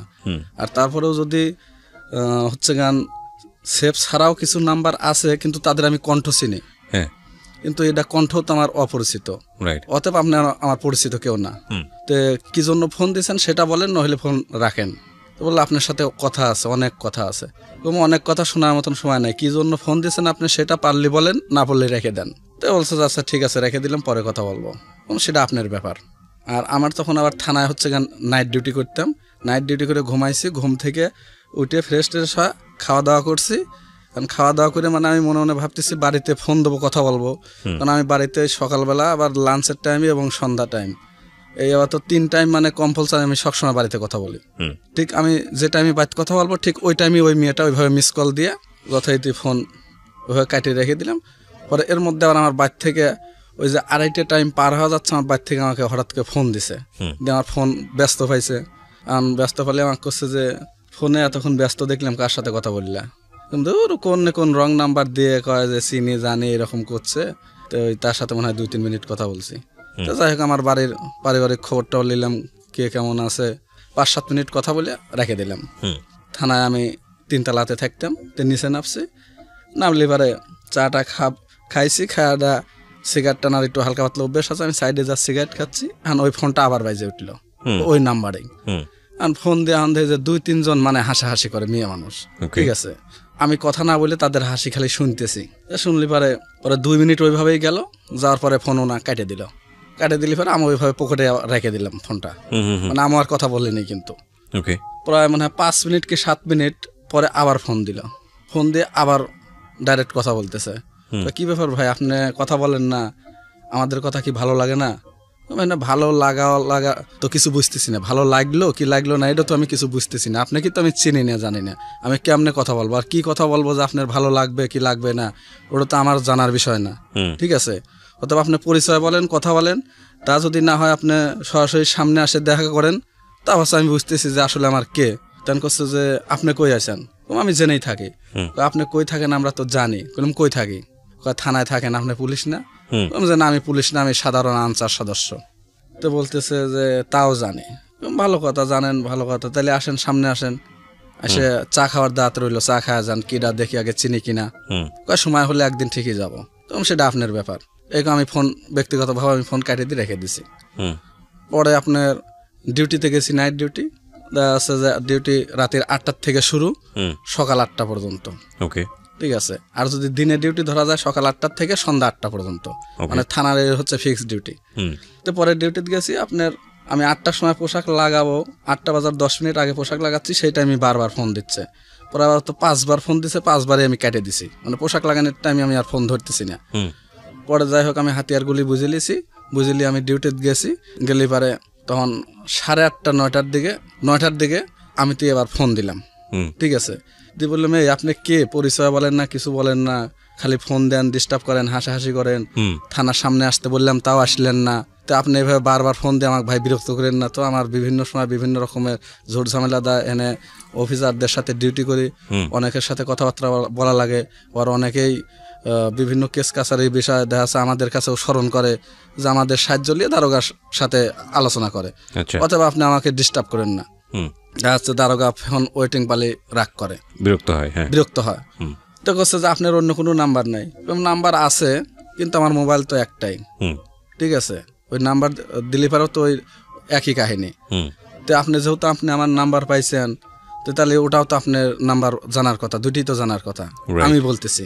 কারণ করছে যে না এই একটা নাম্বারই পাইছি বহুত কষ্টে, তুমি কিভাবে পাইছেন বলেন? তো বলছে না বলবো না, যদি সামনাসামনি আসেন বলবো, পারলে পারে আপনি হচ্ছে গান থানার সামনে আসেন, ঠিক আছে? তো বলছে যে না থানার সামনে যাব না, তাহলে আপনি এক কাজ করেন, সোনি সিনেমা হল চিনেন? আমাকে বলতেছে। তো হ্যাঁ সোনি সিনেমা হল চিনি। তো বলছে তাহলে সেখানে আসেন, সেখানে দেখা হবে, ঠিক আছে? তখন বললাম যে কে কে আসবেন আপনারা? তো কয় আমি আসবো আর আমার একটা বান্ধবী আসবে। তখন বললাম যে বান্ধবী কেমন? তো বলছে যে আমার বান্ধবী এবং আমার ভাগ্নি। এবং ভাগ্নি আবার বান্ধবী হয়, এটা কোন ধরনের কথা, ঠিক আছে? তো বলতেছে যে আমার হচ্ছে চাচতো বোনের মেয়ে, আমার খুব ক্লোজ এবং তার সাথে আমার সবকিছুই শেয়ার চলে, ঠিক আছে? তো ওর সাথে থাকবে। তো আচ্ছা ঠিক আছে। তখন আমি আর যে আমার আর এক বন্দুক সাথে করে লিছি এটা আর আমি বলি নাই, না বললে আমার বন্দুক সাথে করে গেছে। তখন আমি আমার বন্দুক করলাম যে দোস্ত এই ঘটনা, মানে ও আনসারে চাকরি করে। তখন আমি করলাম যে না যা যদি আবার কোনো ঝোট ঝামেলা হয়, ঢাকা শহরে তো বুঝেছি যে অনেক সময় ছেলে মেয়ে এরকম কথা কয়া ফিটিংই ফেলা দেয়। শেষে আমরা ছোট হোক বড় হোক একটা প্রশাসনের সাথে চলাফেরা করি, থানায় চাকরি করি, যদি এরকম কোনো ঝোট ঝামেলায় পড়ি তাই তো দেখা যাচ্ছে যে ফাঁসে যাব, মানে নিয়াত করি আবার নিয়াত কাটিয়ে দিলাম যে যাব না। তো পরে আমি আর যাইনি, দেখা সাক্ষাৎ করিনি, না করলে পারে সেদিন গত হয়ে গেল। তারপরের দিন আমি বাড়িতে যাচ্ছি, বাড়ি যাচ্ছি মাত্র 2 দিন কর ছুটি লিয়া, মানে বাড়িতে ইমার্জেন্সি একটু দরকার। তো বাদ গেছি, গাবতলী থেকে আমি গাড়িতে উঠছি আমাদের দেশে যাওয়ার জন্য। দিয়ে করছে যে তাহলে আজকাল যে পুলিশ আনসারও ভয় পায়, এটাই বুঝলাম। দেখলাম যে এর আবার বোঝার কি হলো, কেমনে বুঝলেন? আপনি ধরা বাঁধা কথা দিলেন আসবেন দেখা করবেন, অথচ আমরা 2টা লোক যাওয়া ঘন্টার পর ঘন্টা দেরি করলাম, আপনি দেখা করলেন না, ফোনও ধরলেন না, কেটে কেটে দিলেন খালি। তো নিশ্চয় তাহলে আপনি ভয় পাইছেন? তো হ্যাঁ ভয় পাইছি আমি। তো করছে যে সমস্যা নাই, আমরা সাপ বাঘ না খাবো না। তো বললাম যে ঠিক আছে দেখা আমি করব, কিন্তু আমি বাড়ি যাচ্ছি, বাড়ি থেকে আসি, তারপর আমি প্রয়োজন হলে পরে দেখা করব, ঠিক আছে? আর আমি কিন্তু বিবাহিত, অর্থাৎ বারবার এই ফোন দিয়ে কোন মতে ফোন দিচ্ছেন না দিচ্ছেন সেটা আপনার ব্যাপার, ওটা আমাকে স্মরণ করে লাভ হবে না। আমি ওদিকে খুব কঠোর, মেয়েদের ভাতাবাজিতে আমি সহজে কিন্তু গলি না, মানে এইভাবে ডাইরেক্টলি বলতেছি। বললে আমি ফোনটা কেটে দিলাম। তখন আমি বাদ গেছি, তখন বিকাল বাজে 4টে 4:30 মতন, আবার ওই ফোনে। তখন আমি বিরক্ত হয়ে কেটে দিলাম যে এখন তো বাড়িতে আমার কথা বলা যাবে না। তখন বারবার ফোন আসে, লাস্ট আমি সাইলেন্ট করে তুললাম। তো আমার আবার একটা অভ্যাস আছে যে আমার ছেলে মেয়ে আমার বউ আমার ফোন কখনো ধরে না, যত ফোনে আসুক কখনো আমার ফোন তারা রিসিভ করে না। 17টা কল উঠছে, তখন আমি তো নাম্বার দেখি তো চিনি হেলা দিলাম যে সেই মেয়ে, ঠিক আছে? তো তখন আমি ফোন কাটিয়ে দিয়ে থুয়ে দিলাম কাছে, মানে কথাটা তার বললাম না। কথা না বলে তখন আমি বাড়িতে বললাম যে যাই একটু বেড়া আসি, চাটা খেয়ে আসি, মানে এই চলে 5টা 5:30টার দিকে বাড়ি থেকে একটু বাড়াইলাম, বাজার বিলে যা চা পান খাওয়াটা করে তো মানে একদম ফাঁকে চলে গেলাম, সাইডে আদার সাইডে মানে ফাঁকা বিলের মধ্যে। যে আমি সেখানে তখন ফোন দিয়ে কথা বললাম ওনার সাথে, মানে তখন আমি ডাইরেক্ট সেদিন 5 দিন পরে আমি ডাইরেক্ট ফোন দিলাম ওই মেয়েকে, দিয়ে কথা বললাম যে আচ্ছা আসলে আপনার এখন পর্যন্ত আমি নামটাও জানতে পারলাম না যে আপনার নামটা কি, খালি কথা বলেই যাচ্ছি, দেশের বাড়ি কোথায়? তো বলতেছে নওগাঁ জেলা। বলে টলেতে আসা আপনি যে আমি বললাম যে আমি বাড়ি যাচ্ছি বা আমি বিবাহিত, গাড়ির মধ্যে কতবার ফোন দিয়েছেন, ডিস্টার্ব হয়েছে, সাইডে কথা বলে লাগলে অন্য মানুষ মাইন্ড করে বসে, আবার বাড়ি গেছি বারবার ফোন দিচ্ছেন, তো আসলে আপনি কি চান ঘটনাটি খুলে বলেন। তো বলছে আপনার খুব আমার ভালো লাগে। ভালো লাগে মানে আপনি জিজ্ঞেস করেননি দিনের মধ্যে নাম্বারটা কিভাবে পেলেন, কোথা থেকে, কি অবস্থা? আমি ওই তো বলতেছি যে করছে যে ভালো লাগে। ভালো লাগে মানে আপনি আমাকে চেনেন না জানেন না, না চিনলে কেমনে বললাম যে আপনার নাম শাহিন, আপনার ফোন নাম্বার কেমনে পাইলাম? তো বললাম যে হয়তো যে কোনো কায়দা পাইছেন, আমি হয়তো থানায় চাকরি করি বা আমার নাম্বার আমার নাম ওই যে থানার হচ্ছে গান গেটে যে সেন্টি ডিউটি আছে, মানে সুন্দরকে চারে নাম্বার ঝোলানো থাকে, মানে কার কখনো যে ডিউটি চেঞ্জ হয় ওই নাম্বারে ফোন দিয়ে সেন্টি ডেকে দেয়। তো বললাম হয়তো এইভাবেও পাইতে পারেন। তো কাছে ওভাবে পাইনি, তার থেকে আরো গভীরভাবে পাইছি। বললাম গভীরভাবে কিভাবে? হয়তো আপনার মনে নাই, আপনি আমাদের একটা লোক ধরছিলেন, আমার খালাতো ভাই আসামি ধরছিলেন, তখন আমি যা কথাটা বলছিলাম বা হন্যে ছাড়া মারা লিয়ে আইছিলাম, তো সেই দিন আপনাকে দেখছিলাম, ঠিক আছে? আমি হয়তো আপনাকে দেখলে পরেও হয়তো আমি খেয়াল করে নিয়ে যে আসলে কে, হয়তো দেখার পর হয়তো বুঝতে পারবো যে না সেই মেয়েটাই হয়তো দেখছিলাম এক সময়, ঠিক আছে? তো লাস্টে করছে যে তাহলে বাড়ি থেকে এসে দেখা করেন, এবার যেন ভয় পায়েন না। কোনো আচ্ছা ঠিক আছে ভয় পাবো না, দেখা করবো।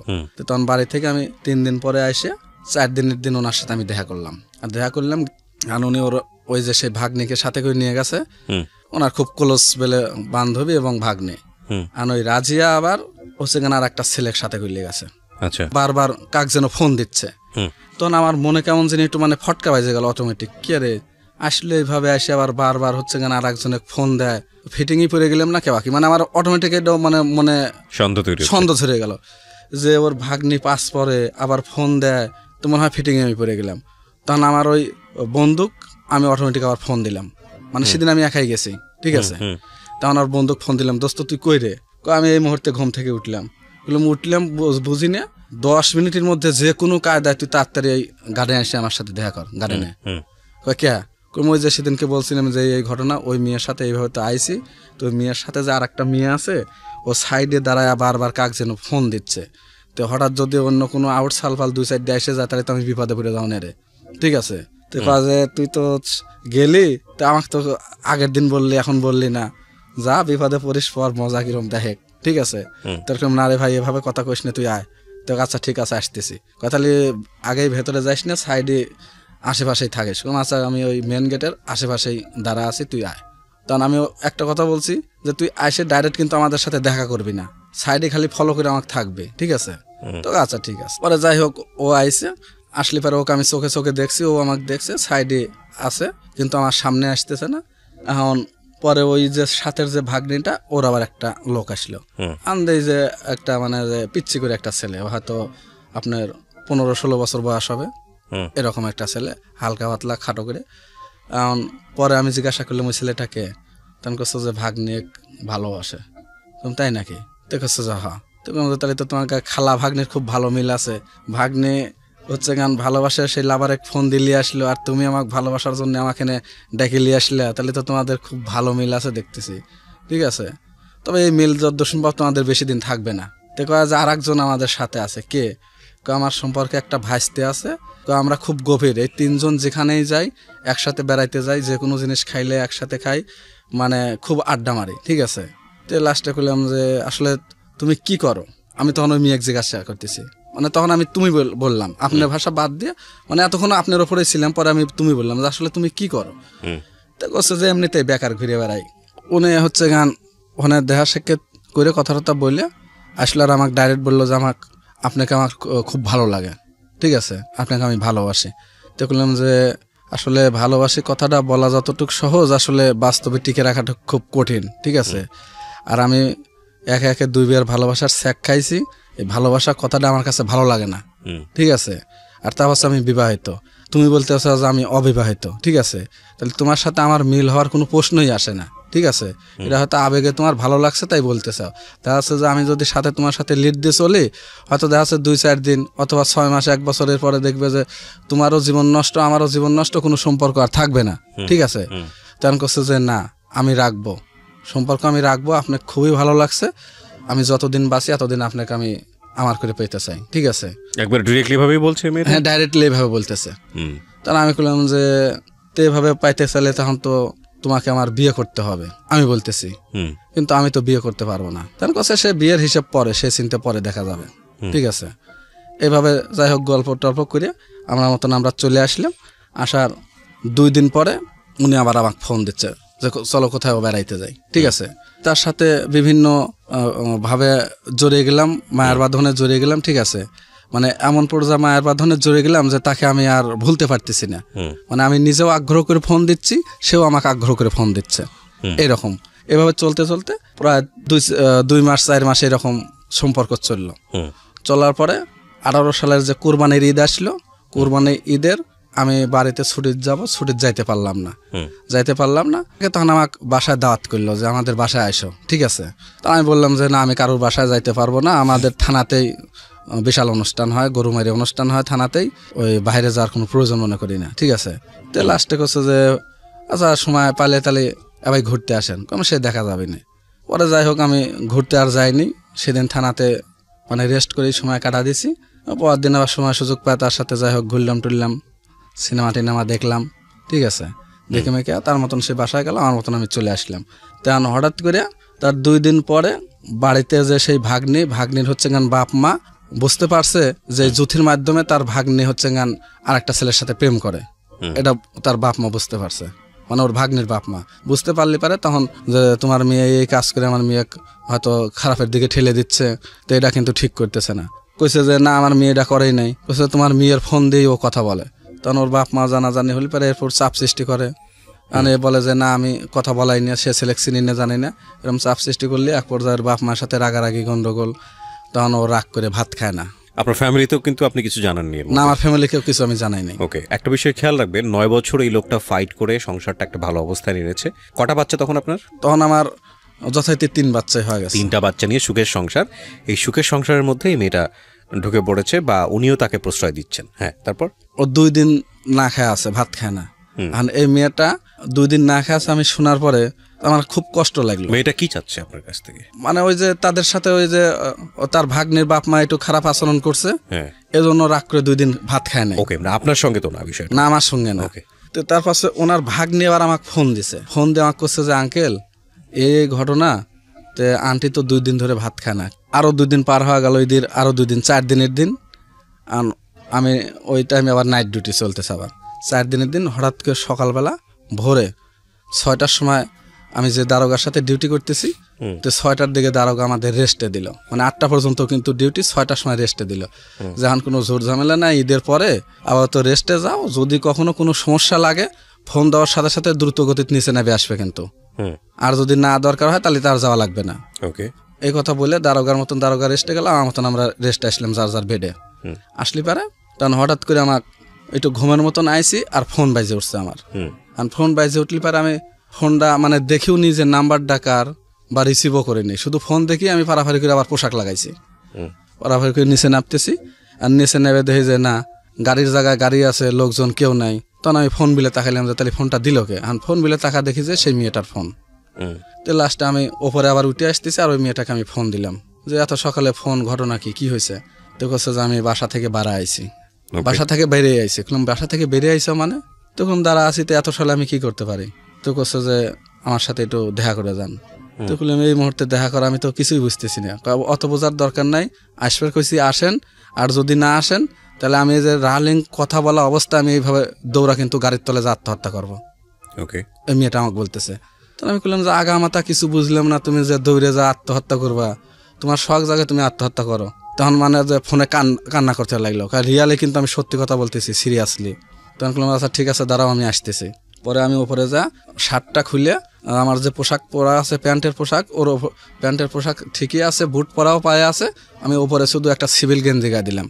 আনজা দেখি যে হ্যাঁ উনি দাঁড়া আছে, চোখ মুখ মানে যে একদম শুকনা শুকনা লাগতেছে, দাঁড়া আছে, একটা ভ্যানিটি ব্যাগ সাইডে, এক পোশাকে, আর কোনো পোশাক তার কাছে নাই, কাপড় চোপড়ও নাই।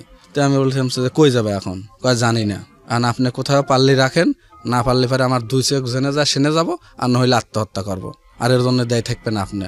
দেখো আমি আবার কোন ধরনের বুদ্ধি খাটাইলে আমি তো কিছুই বুঝতেছি না। আমি কাছে না বুদ্ধি না, যেটা সত্য সেটাই বলতেছি।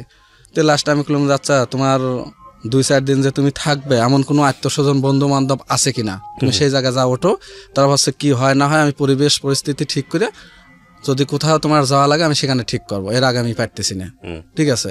তুমি যতই হুমকি দাও এর আগে আমি পারতেছি না। তো লাস্টে বলতেছে যে আচ্ছা ঠিক আছে আমি এক জায়গায় যাব আমার আফার বাসায়।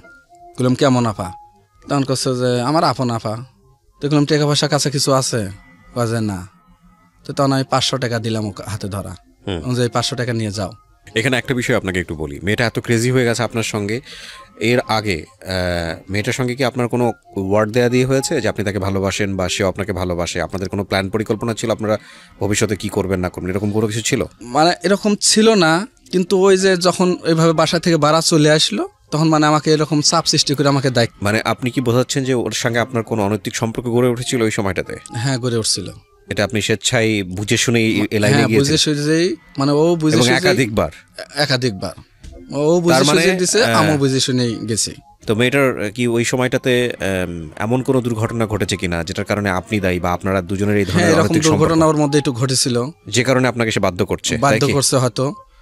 মানে দুর্ঘটনা, এই বিষয়গুলো আপনি এখানে বলছেন না, আমাকে জিজ্ঞেস করে বের করতে হচ্ছে। হ্যাঁ বলেন। তারপর দুর্ঘটনা বলতে এই জিনিসটা পরে ওর সাথে আমি ওই সময়টাতে আপনি এবং আপনার যেই স্ত্রী, আপনাদের দুজনের সম্পর্ক তো স্বাভাবিক ছিল? হ্যাঁ, স্বাভাবিক ছিল। তার মানে এই ধরনের সম্পর্কে আপনার জানানোর কোনো প্রয়োজনই ছিল না? প্রয়োজন ছিল না, আমি আমার স্ত্রীকে বলেও নেই। আচ্ছা, তারপর? আর এর সাথেও আমার স্বাভাবিক ওরকম ছিল, কিন্তু হঠাৎ করে আমার নাইট ডিউটি করতেছি থানাতে, আমি কথাটা আসলে এড়িয়ে গেছি। বলতে সমস্যা নেই, আমি যতটুকু দরকার আমি পেয়ে গিয়েছি। তারপরে চাপ দিচ্ছিল আপনাকে? হ্যাঁ, চাপ দিচ্ছিল, এবং পরে আমি জানতে পারলাম যে মেয়েটা বিবাহিত।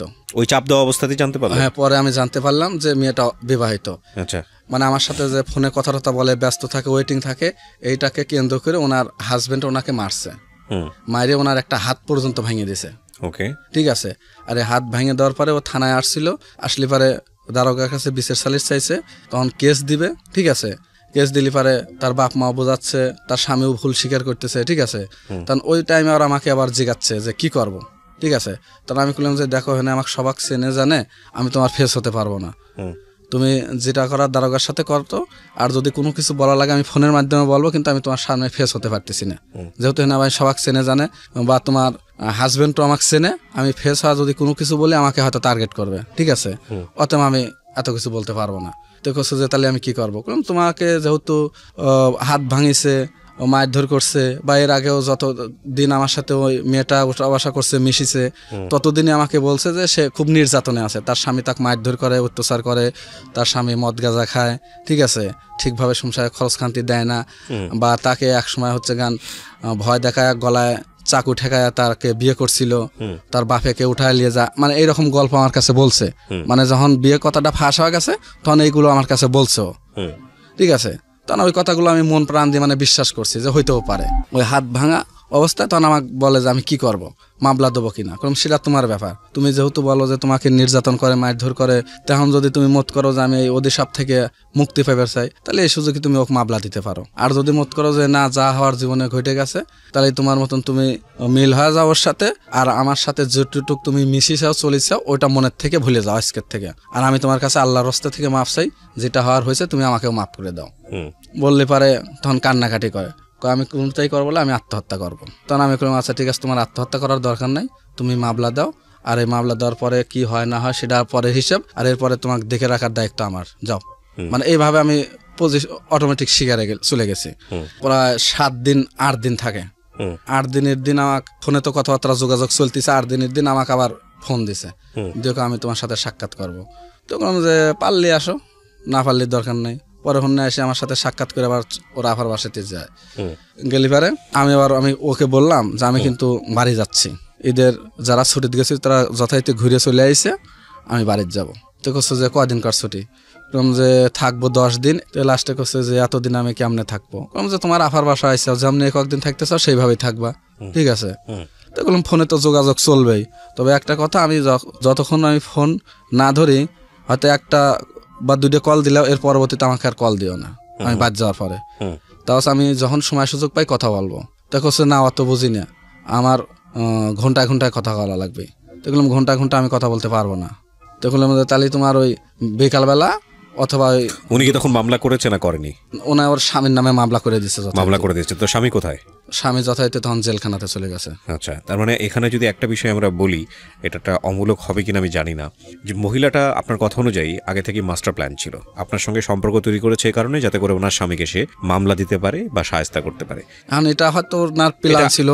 আমাদের জায়গা থেকে বিষয়টা এরকমই মনে করাটা যুক্তিযুক্ত কিনা, এটা আমি জাস্ট একটা প্রশ্ন রাখলাম। আমার মনে হচ্ছে যে এটা প্ল্যানটা ওর মাস্টার প্ল্যান ছিল। আচ্ছা ঠিক আছে, আপনি বলেন। আর যেহেতু এখানে ভিকটিম, মানে আপনি যদি বলেন যে ভিকটিম ঠিক বলবো না, যাকে নিয়ে আপনি গল্পটা করছেন সে উপস্থিত নাই, এবং তার নাম পরিচয় সবকিছু আমরা এখানে গোপন রেখেছি সে কারণে, because this is not investigative show. Even আপনার নাম পরিচয় আমরা গোপন রেখেছি। আমরা শুধু মূল ঘটনাকে তুলে ধরতে চাই, আমরা আসলে কারো দিকে আঙ্গুল বাড়াতে চাই না। আমরা বলতে চাই একটাই কারণে, যে যেই অবস্থায় যাক না কেন, উনি যতটুকু দোষ করেছে বা করেনি, বা আপনি যতটুকু করেছেন বা করেননি, সাফারার আপনারা দুজনেরই হয়েছেন, ভিকটিম আপনারা দুজনই হয়েছেন, এরকম যাতে কেউ না করে। বাট সেই ভিকটিমেশনটা আসলে কি সেটা আমরা একটু সামনের দিকে গেলে এই জন্য আমি বিষয়টা বলতে চাচ্ছি। তারপরে কি হলো যে এইভাবে তখন ওনাকে কি নারী শিশু নির্যাতন আইনে ওনাকে অ্যারেস্ট করা হয়েছে, অ্যারেস্ট করে উনি ওই কেসে ফাঁসে গেছে জেলে। তখন উনি জেলে, আর উনি ওইভাবে যাওয়ার আফার বাসাতে। ঠিক আছে। তো তখন আমি আফার বাসা থাকলে পারে আমার মতন আমি বাড়িতে ছুটি আমার শেষ না হতেই ও আমাকে বারবার ফোন দিয়ে বিরক্ত করতেছে দেখা করার জন্য বা আসার জন্য। তখন আমার ছুটি হাতে 3 দিন থাকা অবস্থায়, মানে এখনো 3 দিন ছুটি আছেই, থাকা অবস্থায় আমি মানে চলে আসতেছি, ঢাকা আসবো, ঠিক আছে। এখন আমার ওয়াইফ কয় যে এখনো 3-4 দিন রয়েছে, তুমি কৃষক যাবে ঢাকা, এমনিতেই দরকার আছে। এমনিতে দরকার আছে মানে কই যাবা? তো বললাম যে একটু গাজীপুর যাবো। তখন গাজীপুর কৃষক, তো গাজীপুর আমার এক বন্ধু থাকে, তখন ওর কাছে যাব। আর এর মধ্যে আবার ওনার আফার বাসা উনি থাকবে না, খুব অস্থির হয়ে উঠছে। আমাকে বলতেছে যে কোনো জায়গায় আমাকে রাখার বুদ্ধি করো, নইলে আমি কিন্তু এখানে থাকতে পারতেছি না, ঠিক আছে। ওর কাছে আমি আবার ফোন দিয়ে বিষয়গুলো ভাঙে চুরে বললাম, পুরো হিস্টোরি বলে করলাম যে দোস্ত এই ঘটনা, আমি মেয়েটাকে তোর কাছে পাঠাচ্ছি, পাঠালে পারে তুই ওখানে রাখার ব্যবস্থা করে, একটা যথারীতি একটা রুম ঠিক কর, সেই রুমে আবার তো একটা মানুষ বসবাস করতে যা যা লাগে সবকিছু তোর এভরিথিং করা লাগবে। আর এর মধ্যে আমি 1000-500 টাকা পাঠা দিচ্ছি, আর বাদ বাকি যা লাগে তুই সার, আমি এসে দেখা সাক্ষাৎ করে ওটা আমি তো মেকআপ করে দেবো না টাকাটা, ঠিক আছে। ও আমাকে বলতেছে এত বড় রিস্ক লিখছো, মেয়েটা কি বিয়ে করছিস নাকি? দেখলাম যে না, আমি বিয়ে করি নাই এখনো, মানে ওই মুহূর্তে আমি তখনও বিয়ে করি নাই। তো ও আমাকে বলছে যে বিয়ে করার দরকার না, আমি এমনিতে স্বামী পরিচয় হিসেবে থাকবে, ঠিক আছে। তো পরে বলছে যে এত বড় রিস্ক লওয়া না, ঠিক হচ্ছে না। বললাম যে না, ও আমাকে খুব ভালোবাসে, এতটাই ও ভালোবাসে আমাকে যে আমাকে ছাড়া ও কিছুতেই 1 মিনিটের জন্য ভুলে থাকতে পারে না, বা আমি ওইভাবে জড়িয়ে গেছি। অতএব আমার একটা দৃঢ় বিশ্বাস আছে যে ও আমার কোনো সমস্যা করবে না, ঠিক আছে। তো আচ্ছা ঠিক আছে, আমি ব্যবস্থা করবো না, তুই আয়, এখন দরকার হলে কাবিল কালমাই করে তোরা থাকিস, সেটা দেখা যাবে নি, ঠিক আছে। আমি আমার ওই বন্ধুর নাম্বার দিলাম, আমার সেই গার্লফ্রেন্ডটাকে, প্রেমিকাকে, ঠিক আছে, নাম্বার দিলাম, কমে এই নাম্বারে যোগাযোগ করে তুমি অমুক জায়গায় যাও, গেলি পারে ও সব কিছু ব্যবস্থা করবি, আর পারলি পারে তোমার আফার থেকে কিছু টাকা নিয়ে যাও। তো তখন ওর আফার কাছে টাকা চাইছে, তখন ওর আফা দিবের চায় নাই, বলছে করে যাবো, কাজে অমুক জায়গায় যাবো, এক জায়গায় আমি আলাদা হয়ে থাকবো, কারণ ও জেলে থেকে বাড়া এসে আমাকে তো খুঁজবি বা মারার চেষ্টা করবি, আমি আর মিরপুরে ফিরে যাবো না, আমি জেনে পারি এর তোর ফাঁকে থেকে চাকরি বাকরি করে আমার মতন আমি চলবো। তখন ওর আফা কইছে আচ্ছা ঠিক আছে যা। কলিপায় তখন ওর আফা আবার মাঝখান থেকে করছে কি, ওই 3000 টাকা দিয়ে ওর গলায় একটা স্বর্ণের চেন ছিল, 17,000 টাকা দাম, ওই চেনটা ওই 3000 টাকা দিয়ে ওর আফা রেখে দিয়েছে, কইছে যে কোনে যাচ্ছিস, হারা মারা যাবে না, আমার কাছে থুয়ে যা, এই কয়া রেখে দিছে। তখন আমার ওই বন্ধুর ঠিকানা দিয়েছি, সে ও যা উপস্থিত হয়েছে, আর আমার বন্ধু ওইভাবে বলা আছে, সেইভাবে সবকিছু ঠিক করছে। পরে আমি বাড়ির থেকে 2 দিন হাতে সময় থাকার পরে, এইভাবে ঘরে 2 দিন আরো পাস হয়ে গেল, 2 দিন হাতে সময় থাকার পরে আমি গাজীপুর আসলাম। আসে আমি সেই বাসায় উঠলাম। তো এই বিষয়টা কেমন দিন ঘোলাইতে হয়ে যাচ্ছে, তো এখানে তো আমি দীর্ঘদিন থাকি, দোকানদারি করি, তো যেভাবে হোক গোপনে আমি বিয়ে পড়া দিচ্ছি, ঠিক আছে। দরকার হলে আগামী 2-1 মাসের বেশি ডেট দিয়ে পড়া দিচ্ছি, ঠিক আছে। সমস্যা না হয় তাহলে তোরও কোনো সমস্যা হয় না, আমারও কোনো সমস্যা হয় না। পরে আমি বিষয়টা আমার প্রেমিকাকে বললাম যে এই ঘটনা কিন্তু এই পর্যায়ে গেছে, তো তুমি কি কাউকে কোনো কিছু মুখ খুলছো নাকি, যে এই বিষয়ে যে আমরা স্বামী স্ত্রী না? কয় না, আমি তো এগুলো কাউকে মুখ খুলি নেই। তো ও আবার একটু দেখতে শুনতে মানে সাইডটা হালকা পাতলা, মানে তো মানে আমার কাছে একটু মানে যে ওনাকে ছোট ছোট মনে হয়, ঠিক আছে। তো পরে বন্ধুর কথা অনুসারে আমি বন্ধুর সাথে যা দেখা করলাম, দেখা করলে পারে তখন ও ভাঙে চুরে বললো এই ঘটনা, তো তুই ও লিয়া কাজে অফিসে চল। তো তখন লাস্টে আমি দেখলাম যে যেহেতু বিপদে পড়ে গেছি, আর যে পথে পাওয়া দিছি, এখন এটা যদি না করি তাহলে দেখা যাচ্ছে এইরকম থাকলে পারে আরো বড় ধরনের বিপদ হইতে পারে, মানে এরকম আমার একটা মনে চিন্তা ভাবনা আসলো। পরে ওরে লিয়া কাজে অফিসে যায় বিয়ে করলাম। বিয়ে করে পরে আমি বাসায় এসে আমি ওরে বললাম যে শোনো, এতদিন একরকম ছিলাও, এখন একরকম হলো, ঠিক আছে। আর আমি তোমাকে কিছু কিছু কথা বলবো, কথাগুলো কিন্তু তোমার মনোযোগ দিয়ে শুনতে হবে বা করতে হবে। আল্লাহর হাদিস কোরআন মানে কিন্তু এখন তোমাকে বিয়ে করছি, তুমি আমার স্ত্রী, আমি তোমার স্বামী, ঠিক আছে। তো এখন আমার আদেশ নির্দেশ অনুসারে তোমাকে চলতে হবে। আর ওই কারোর সাথে ফোনে টোনে কোনো কথাবার্তা বলা যাবে না। ওর আবার একটা বদ অভ্যেস আছে কি, ও মানে যে কোনো লোকের সাথে পরিচয় হলে ফ্রিলি মানে বন্ধুত্ব সম্পর্ক গড়ে ওঠে এবং তাদের সাথে ফোনে যোগাযোগ করে কথাবার্তা বলে, ঠিক আছে। ওর হাজবেন্ড কি কোনো ডিভোর্স দিয়েছিলেন তার আগে? হ্যাঁ, ওর হাজবেন্ডে ডিভোর্স ওই মুহূর্তে দেয় নাই। তার মানে এটা তো আপনি তো লিগ্যালি আপনিও ফেসে যান, লিগ্যালি আইনগতভাবে আমিও ফেসে যাই। আপনিও আপনার স্ত্রীর কাছ থেকে পারমিশন নেননি তখন? না, আমি স্ত্রীর কাছ থেকে পারমিশন নেইনি বা স্ত্রী বলেও নেই। এক কাজ করা যায়, এখন তুমি যে ওটাকে তোমার ডিভোর্স দিতে হবে, ঠিক আছে। কয় হ্যাঁ ডিভোর্স দেবো। তখন ওই মুহূর্তে আমাদের কাছে কোনো টাকা পয়সা ছিল না খুব একটা, না থাকলে পারে মাসখানেক পরে ওনার ওই স্বামীকে ডিভোর্স দেওয়া হয়। ডিভোর্স দেওয়া, তখন উনি জেলে? হ্যাঁ, তখন উনি জেলে। আর ডিভোর্স দেওয়া হলে পারে তখন ডিভোর্সের কাগজ যথারীতি চলে গেল। আর এর মধ্যে কিন্তু দেখতে দেখতে পাড়ায় ওই নতুন বাসা নিয়ে আমার কিন্তু 17-18 দিন চলতেছে, ঠিক আছে, মানে নতুন অবস্থায় 17-18 দিন চলতেছে।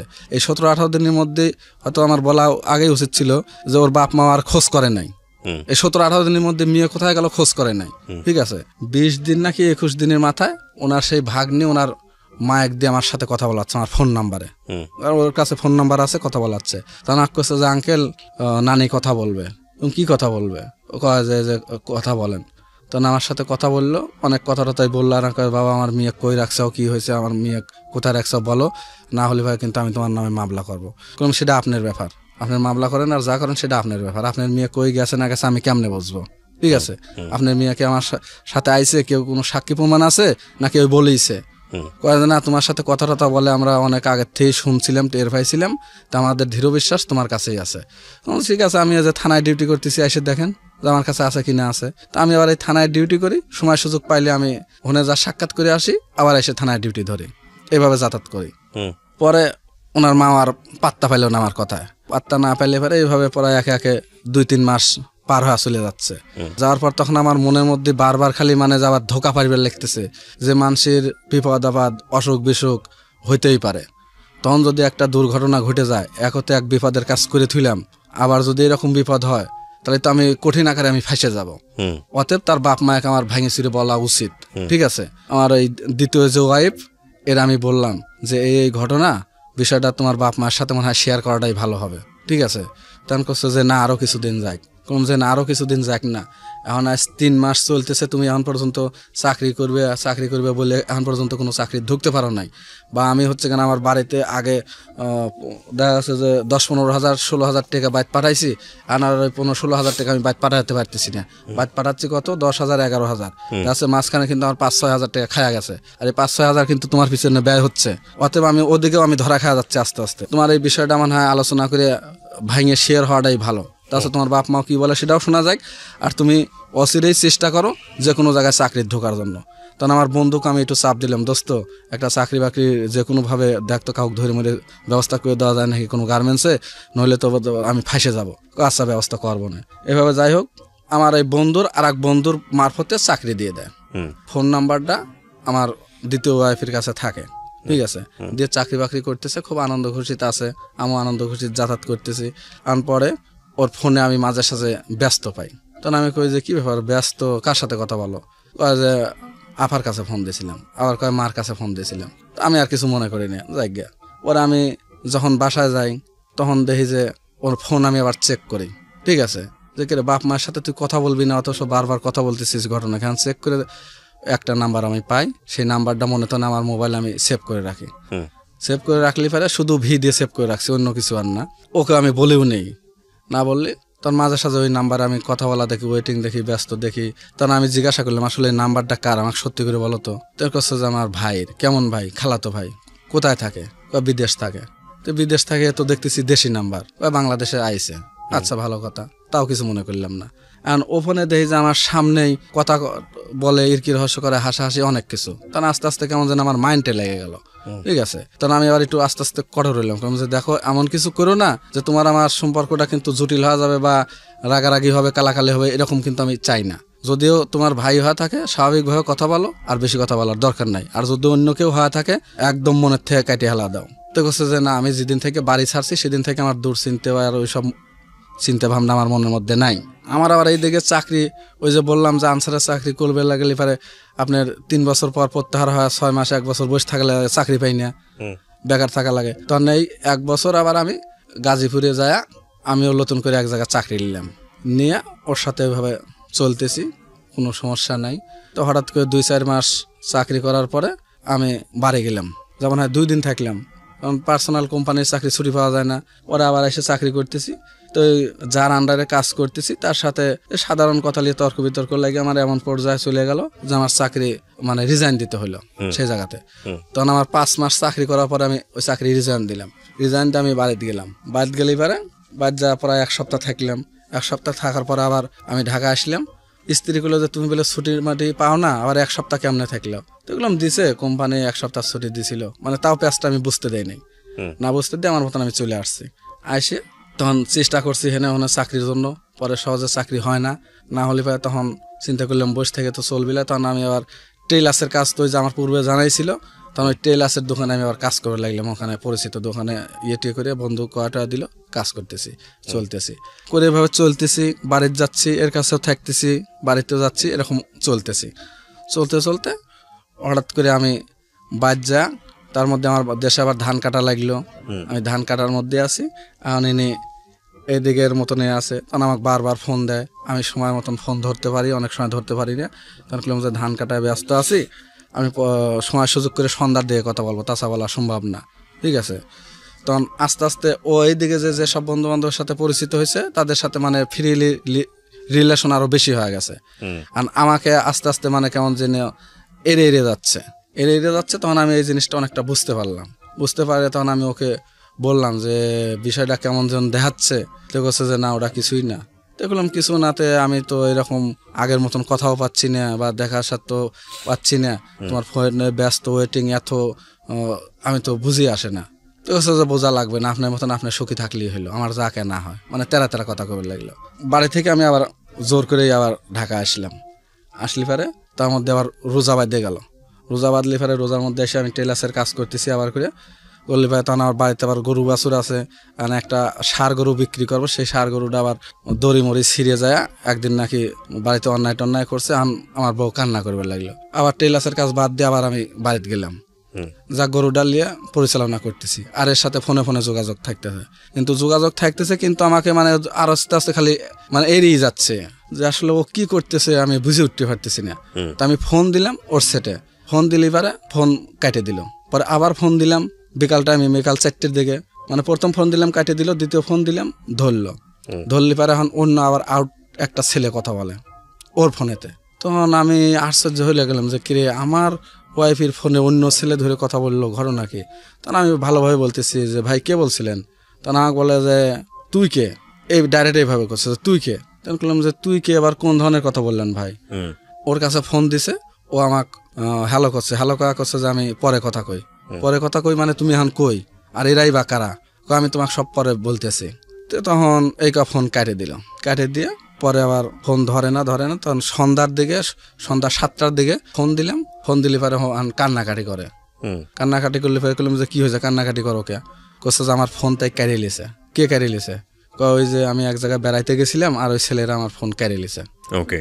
তো তখন আমি বললাম যে কেমনে তুমি বেড়াইতে গেলে আর তার ফোন কেড়ে নিল? এদের তুমি চেনো না জানো না এর সাথে অন্য কোনো রিলেশন তোমার গড়ে উঠছে? তুমি সত্যি করে বলো তো, কারণ তোমাকে কিন্তু আমি যতই বিশ্বাস করি ভালোবাসি, এরপরে যদি তুমি কোনো কিছু করো তখন কিন্তু বিশ্বাসটা আমার নষ্ট হয়ে যাবে। তো পরে করছে যে না তেমন কিছু না। তো আচ্ছা ভালো। তো পরে সেদিন গেল, তার পরের দিন রাত 2টার সময় আমাকে ফোন দিছে। রাত 2টার সময় ফোন দিয়ে আর হাওমা করে কান্নাকাটি করতেছে। যে কি হয়েছে? তখন আমি দেশে না পাই, আমি রাতের বেলায় আমি ফোন ধরলাম, এখানে মেলা দিন আসো না যাও না, আমার যে কি বিপদ হচ্ছে কি সমস্যা আছে সেটা আমি জানি আর উপর আল্লাহ জানে।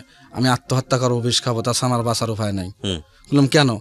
আজকে আমি বাইরে বেড়াইছি আর অন্য এক ভাড়াটিয়া আমার দুর্নামবাই করছে যে আমার রুম থেকে লোক বাড়া গেছে, আমার রুমে কেউ না আসছিল। তখন আমি বললাম যে এবার কোন ধরনের কথা বললা? তো বলছে যে হ্যাঁ কথাই বলতেছে, তুমি তোমার বন্দুক তাড়াতাড়ি আমার বাসায় পাঠাও, ও আসে এই মুহূর্তে মোকাবেলা করে থুয়ে যায়। ঠিক আছে। পরে যাই হোক আমি আমার বন্দুক ফোন দিলাম অত রাতেই, মানে ও ফোন দিছে এর আগেই আমার আগ দিয়েও, কিন্তু ওর ফোনটা ধরে নাই। দেখলাম যে এই কথা শুনতেছি, একটু যা আসলে ঘটনাটা কি একটু দেখে আয়, আর দরকার হলে বাসায় যা শাসা মাসা থুয়ে আয়, আর আমি 2-1 দিনের মধ্যে আমি সময় সুযোগ করে আসতেছি, কি হয়তো আছে দেখতেছি। আর আমার বন্ধু হনে আবার দীর্ঘদিন থাকে, তো প্রায় 15 বছর ধরে আমার ওই বন্ধু একই জায়গায় থাকে, দোকানদারি করে, মানে ভালো চেন পরিচিত আর কি। তো তখন চুপচাপ আছে থাকলে পারে। আমি তখন 3 দিন পরে আমি গাজীপুরে আবার আসি। গান শুনলে আস্তে আস্তে উড়ে তারা শুনে যে হ্যাঁ ঘটনাগুলো সত্য, যে ওই যে ফোন ক্যারি লিছে, একটা ছেলের সাথে রিলেশন আবার করে গড়ে উঠছে, বা কেউ তার রুমে আসছে, এটাও সত্য। তখন শুনে মনে হয় আমি মানে একদম মরে গেলাম যে কি শুনলাম। কিন্তু আমি আমার দ্বিতীয় স্ত্রীকে খালি বললাম যে তুমি মনে হয় আমার বিশ্বাসের অমর্যাদা করতেছো, আর এই অমর্যাদা নিয়ে বাইসে থাকা মনে হয় আমার হবে না। আমি তোমাকে একদিনই বলছিলাম যে আমি সবকিছু সহ্য করতে পারি, কিন্তু এই ভালোবাসার দুঃখ কষ্ট তো আমি সহ্য করতে পারি না। আমার কিনে মিরে কাটে আমার মাথা ছয় মাটি ছয়, বিশ্বাস করা এগুলো কিচ্ছু করি নেই। তো বললাম ঠিক আছে করো নাই, ভালো কথা, আমি মানে নিলাম, কিন্তু মনের ভুলেও তোমার ফোনে তোমার নাম্বার, আমার নাম্বার, আর আমার বন্ধুর নাম্বার, আর তোমার আফা আর তোমার বাপ মা এই 3-4 জনের নাম্বার ছাড়া দ্বিতীয় কারোর নাম্বার থাকবে না, এই মুহূর্তে তোমার ডিলিট করতে হবে, ডিলিট করো। তো লাস্টে কাজে না ডিলিট মিলিটের দরকার নেই, তুমি নতুন সিম আমাকে কিনে দাও, আমি নতুন সিম ব্যবহার করবো। এই ওনাকে আমি নতুন সিম কিনে দিলাম, নতুন সিম ব্যবহার করলো, ভালো নতুন সিম কিনলো, দিলাম, ব্যবহার করতেছে। পরে আবার 1-2 মাস ভালোই চলতেছে, পরে 1-2 মাস পর আবার দেখি ওই সেই সব যেসব পুরাতন নাম্বারগুলো দেখছি ওইগুলো আবার দেখি ওর ফোনে যথারীতি চলে আসছে নতুন সিমে। আর তারপরে কি আপনি ওনাকে আবার ওই অবস্থায় পাইছেন? আবার ওই অবস্থা, আমি সব ভুল স্বীকার করে মাপ চাপ চাইলে আমি আবার গ্রহণ করলাম ওই অবস্থায়। তারপরে কি আপনি আবারও দেখেছেন একই অবস্থা? আবার দেখি ওই একই অবস্থা। ততদিন ওনার হাজবেন্ড তো না, ঠিক ওনার আগের যে হাজবেন্ড ছিল, ওনার আগে কি মামলা থেকে বের হয়েছে, মানে জামিন পেয়েছে? না, ওনার আগের হাজবেন্ড তারপরে 5-6 মাস পরে জামিন পাইছে। জামিন পাওয়ার পরে কি হয়? জামিন পাওয়ার পরে সে আমাকে বারবার আমাকে স্মরণ করে, বারবার আমাকে ফোন দেয়, মানে আমার নাম্বার যে কোনো কায়দায় পাইছে, সে সংগ্রহ করছে। তো তখন আমি বারবার তার কাছে মিথ্যে কথা বলি যে না আমি আসলে চিনি না, জানি না। আর এর বাপ মা আমাকে বলে যে বাবা মনে আসো, ফাঁকেই থাকো, এইদিকে কখনো আইসো না, ও কিন্তু পাগলা হয়ে গেছে, খুঁজতেছে, তোমার ঘরে পালি মারি ধরে কিচ্ছু থবে না, ঠিক আছে?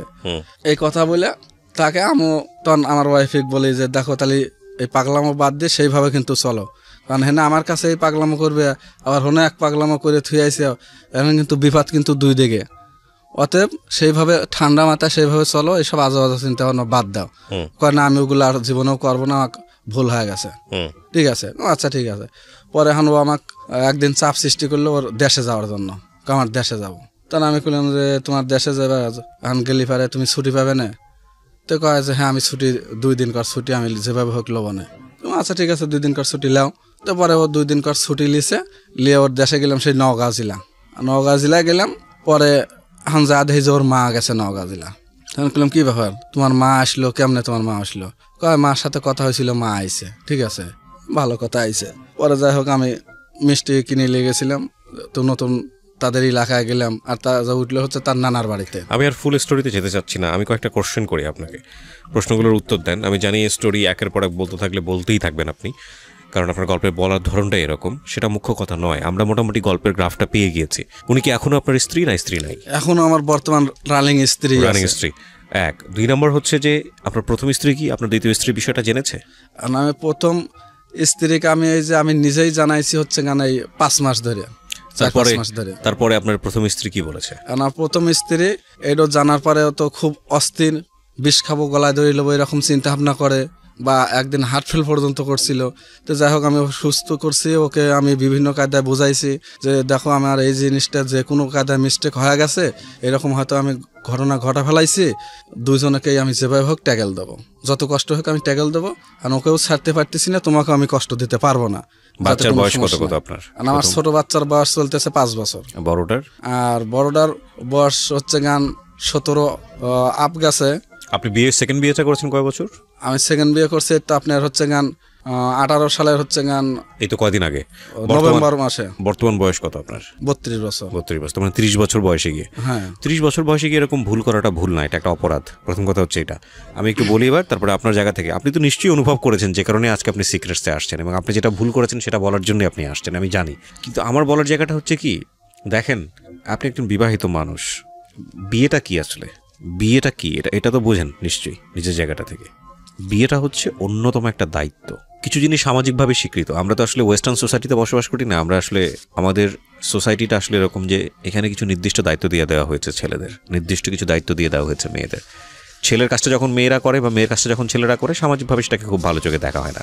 তো আমি এটা কেন বলতেছিলাম আপনাকে, যেমন ধরেন দায়িত্বের জায়গা থেকে যদি বলি, একটা ছেলেকে ধরেই নেওয়া হয় সে বিয়ে করেছে মানে তার সংসারটা চালানোর ক্ষমতা থাকতে হবে, রাইট? হ্যাঁ। আর একটা মেয়ে বিয়ে করেছে মানে হলো সে তার স্বামীর অনুগত থাকবে। এটা আমাদের সামাজিক এবং ধর্মীয়ভাবে এটার একটা স্বীকৃত অবস্থা আছে। আপনি প্রথমত যে বিয়েটা করেছিলেন সেটা ছিল একটা ভুল সিদ্ধান্ত। প্রথম কথা হচ্ছে এটা ভুল সিদ্ধান্ত। কেন? আপনার কাছে মনে হয়েছিল যে মেয়েদের থেকে এই যে ভালোবাসা আপনি পেলেন না 2টো মেয়ের কাছ থেকে, এটা ভুলে থাকার জন্য আপনার বিয়ে করা উচিত, এবং বিয়ে করলে আপনি সেটা এই কষ্টটা ভুলে থাকতে পারবেন। এটা আমাদের সমাজে অনেকেই করেন। এটা আসলে সমস্যা বাড়ায়, সমস্যা কমায় না। কারণ এটা প্রত্যেকটা মানুষের ক্ষেত্রেই সত্য, বৈজ্ঞানিকভাবে সত্য। পৃথিবীতে ভালোবাসার ধরন, যেই ছেলেটাকে যে মেয়ে ভালোবাসছে বা যেই মেয়েটাকে যে ছেলেটা ভালোবাসছে, সেটা ইউনিক। এটা কখনোই একজনের সাথে আরেকজনেরটা মিলবে না। অর্থাৎ আপনি আপনার বর্তমান অবস্থায় যদি 2টো মেয়েকে ভালোবাসেন, যদি আসে আপনার ভিতরে, তাহলে 2টো ভালোবাসার ধরন আলাদা আলাদা। যেমন আপনার প্রথম স্ত্রী এবং দ্বিতীয় স্ত্রীর ক্ষেত্রে যেটা হয়েছে, আপনি প্রথম স্ত্রীকে যেভাবে দেখেন দ্বিতীয় স্ত্রীকে একইভাবে দেখতে পারবেন না, এটাই নিয়ম। এবং ভালোবাসার ধরনটা নিশ্চয়ই আলাদা। আমি বলছি না কোনটা কম কোনটা বেশি, কিন্তু ধরনটা আলাদা। আমি কি ঠিক বলেছি? তো এই ধরনটা আলাদা হয় এবং একটার গ্যাপ কখনোই আরেকটাকে দিয়ে পূরণ করা সম্ভব নয়। তো আমরা যখন কাউকে লাভ করি তখন আলটিমেটলি যাকে লাভ করছি সেই ফিলিংসটা তার সঙ্গে জড়িত। এটাকে যদি এখন পূরণ করার জন্য বা এটাকে যদি বলা হয় যে এটাকে ধ্বংস করার জন্য, এটাকে থামিয়ে দেওয়ার জন্য অন্য কোনো একটা মানুষের প্রেজেন্স সেখানে, সেটা একটা ভুল সিদ্ধান্ত, সেটা ভয়ঙ্কর রকমভাবে ভুল সিদ্ধান্ত। তো সেটাকে কিওর করার জন্য অন্য কোনো মানুষকে রিপ্লেস না করে বরং অন্যভাবে কিওর করা উচিত। প্রথম স্ত্রীর যদি কোনো অন্যায় থাকতো আপনার প্রতি, প্রথম স্ত্রীর প্রতি যদি আপনার ওনার প্রতি আপনার যদি কোনো অভিযোগ থাকতো, তাহলে আমি সেকেন্ড সম্পর্কর জায়গাটা হয়তো একটা লজিক খুঁজে পেতাম। কিন্তু আপনার প্রথম স্ত্রী, সে আপনার প্রতি যথেষ্ট দায়িত্ববান ছিল, যথেষ্ট রকমভাবে কমিটেড ছিল, এবং আপনি দেখেন ততদিনে আপনার 3টা বাচ্চা চলে এসছে। তার মানে হচ্ছে আপনার সংসারে ভালোবাসার মানুষ তৈরি হয়েছে, দায়িত্বের ধরনটাও চেঞ্জ হয়ে গেছে, আপনার বাচ্চা কাচ্চা আছে, আপনার বউ আছে, আপনি নিজের পায়ে দাঁড়িয়েছেন। এইরকম একটা সময়ে এইরকম একটা মহিলা, বিবাহিত মহিলা, তার প্রতি ফলিন হওয়া, তাকে লাভ করা, এটা ভুল না, এটা অপরাধ। এটা আমি মনে করি এটা অপরাধ। এই অপরাধের শাস্তি কী হবে না হবে সেটা তো আল্লাহ নির্ধারণ করে রেখেছেন। তবে আপনি ভুলটা করেছেন, এই ভুলের মাসুলটা আপনি দিচ্ছেন, যে কোনোভাবেই হোক দিচ্ছেন। 2টো বউকে সামলানো বাংলাদেশের সামাজিকতার প্রেক্ষাপটে এটা তো জীবন, তো আমার কাছে মনে হয় যে এটা একটা নরক। আপনি 2টো বউকে দুই জায়গায় রেখেছেন, হয়তো এটা অতটা ফেস করছেন না। যদি কখনো সামনাসামনি পাশাপাশি হয়ে যায় তাহলে হয়তো আরও বেশিভাবে আপনাকে জিনিসটা ফেস করতে হবে। তো আমি মনে করি যে এগুলো একটা ভুল সিদ্ধান্ত এবং এটা করাটা উচিত না। তারপরেও আজকের এই গল্পটা প্রচারের পেছনের উদ্দেশ্যটা হচ্ছে এটাই যে হ্যাঁ, ফিলিংসের দরজা খুলে যেতে পারে, ভালোবাসার দরজা খুলে যেতে পারে, কিন্তু মনে রাখতে হবে যখন আমরা লাভ করি বা যখন আমরা কাউকে পছন্দ করি, ওইটাই সারা জীবনের জন্য পার্মানেন্ট না। ভালোবাসা কখনোই, আমি এটা চ্যালেঞ্জ করে বলতে পারি, ভালোবাসাটা কখনোই কারো জন্যে পার্মানেন্ট না। ওই ফিলিংসটা সারাটা জীবনের জন্য পার্মানেন্ট না। ওটা একটা সময় ভোতা হবেই, একটা সময় অন্যদিকে টার্ন নেবেই নেবে। কিন্তু ওই ফিলিংসে পড়ে আমি বুঝতে পারছি যে আমার একটা কাজ করা হচ্ছে,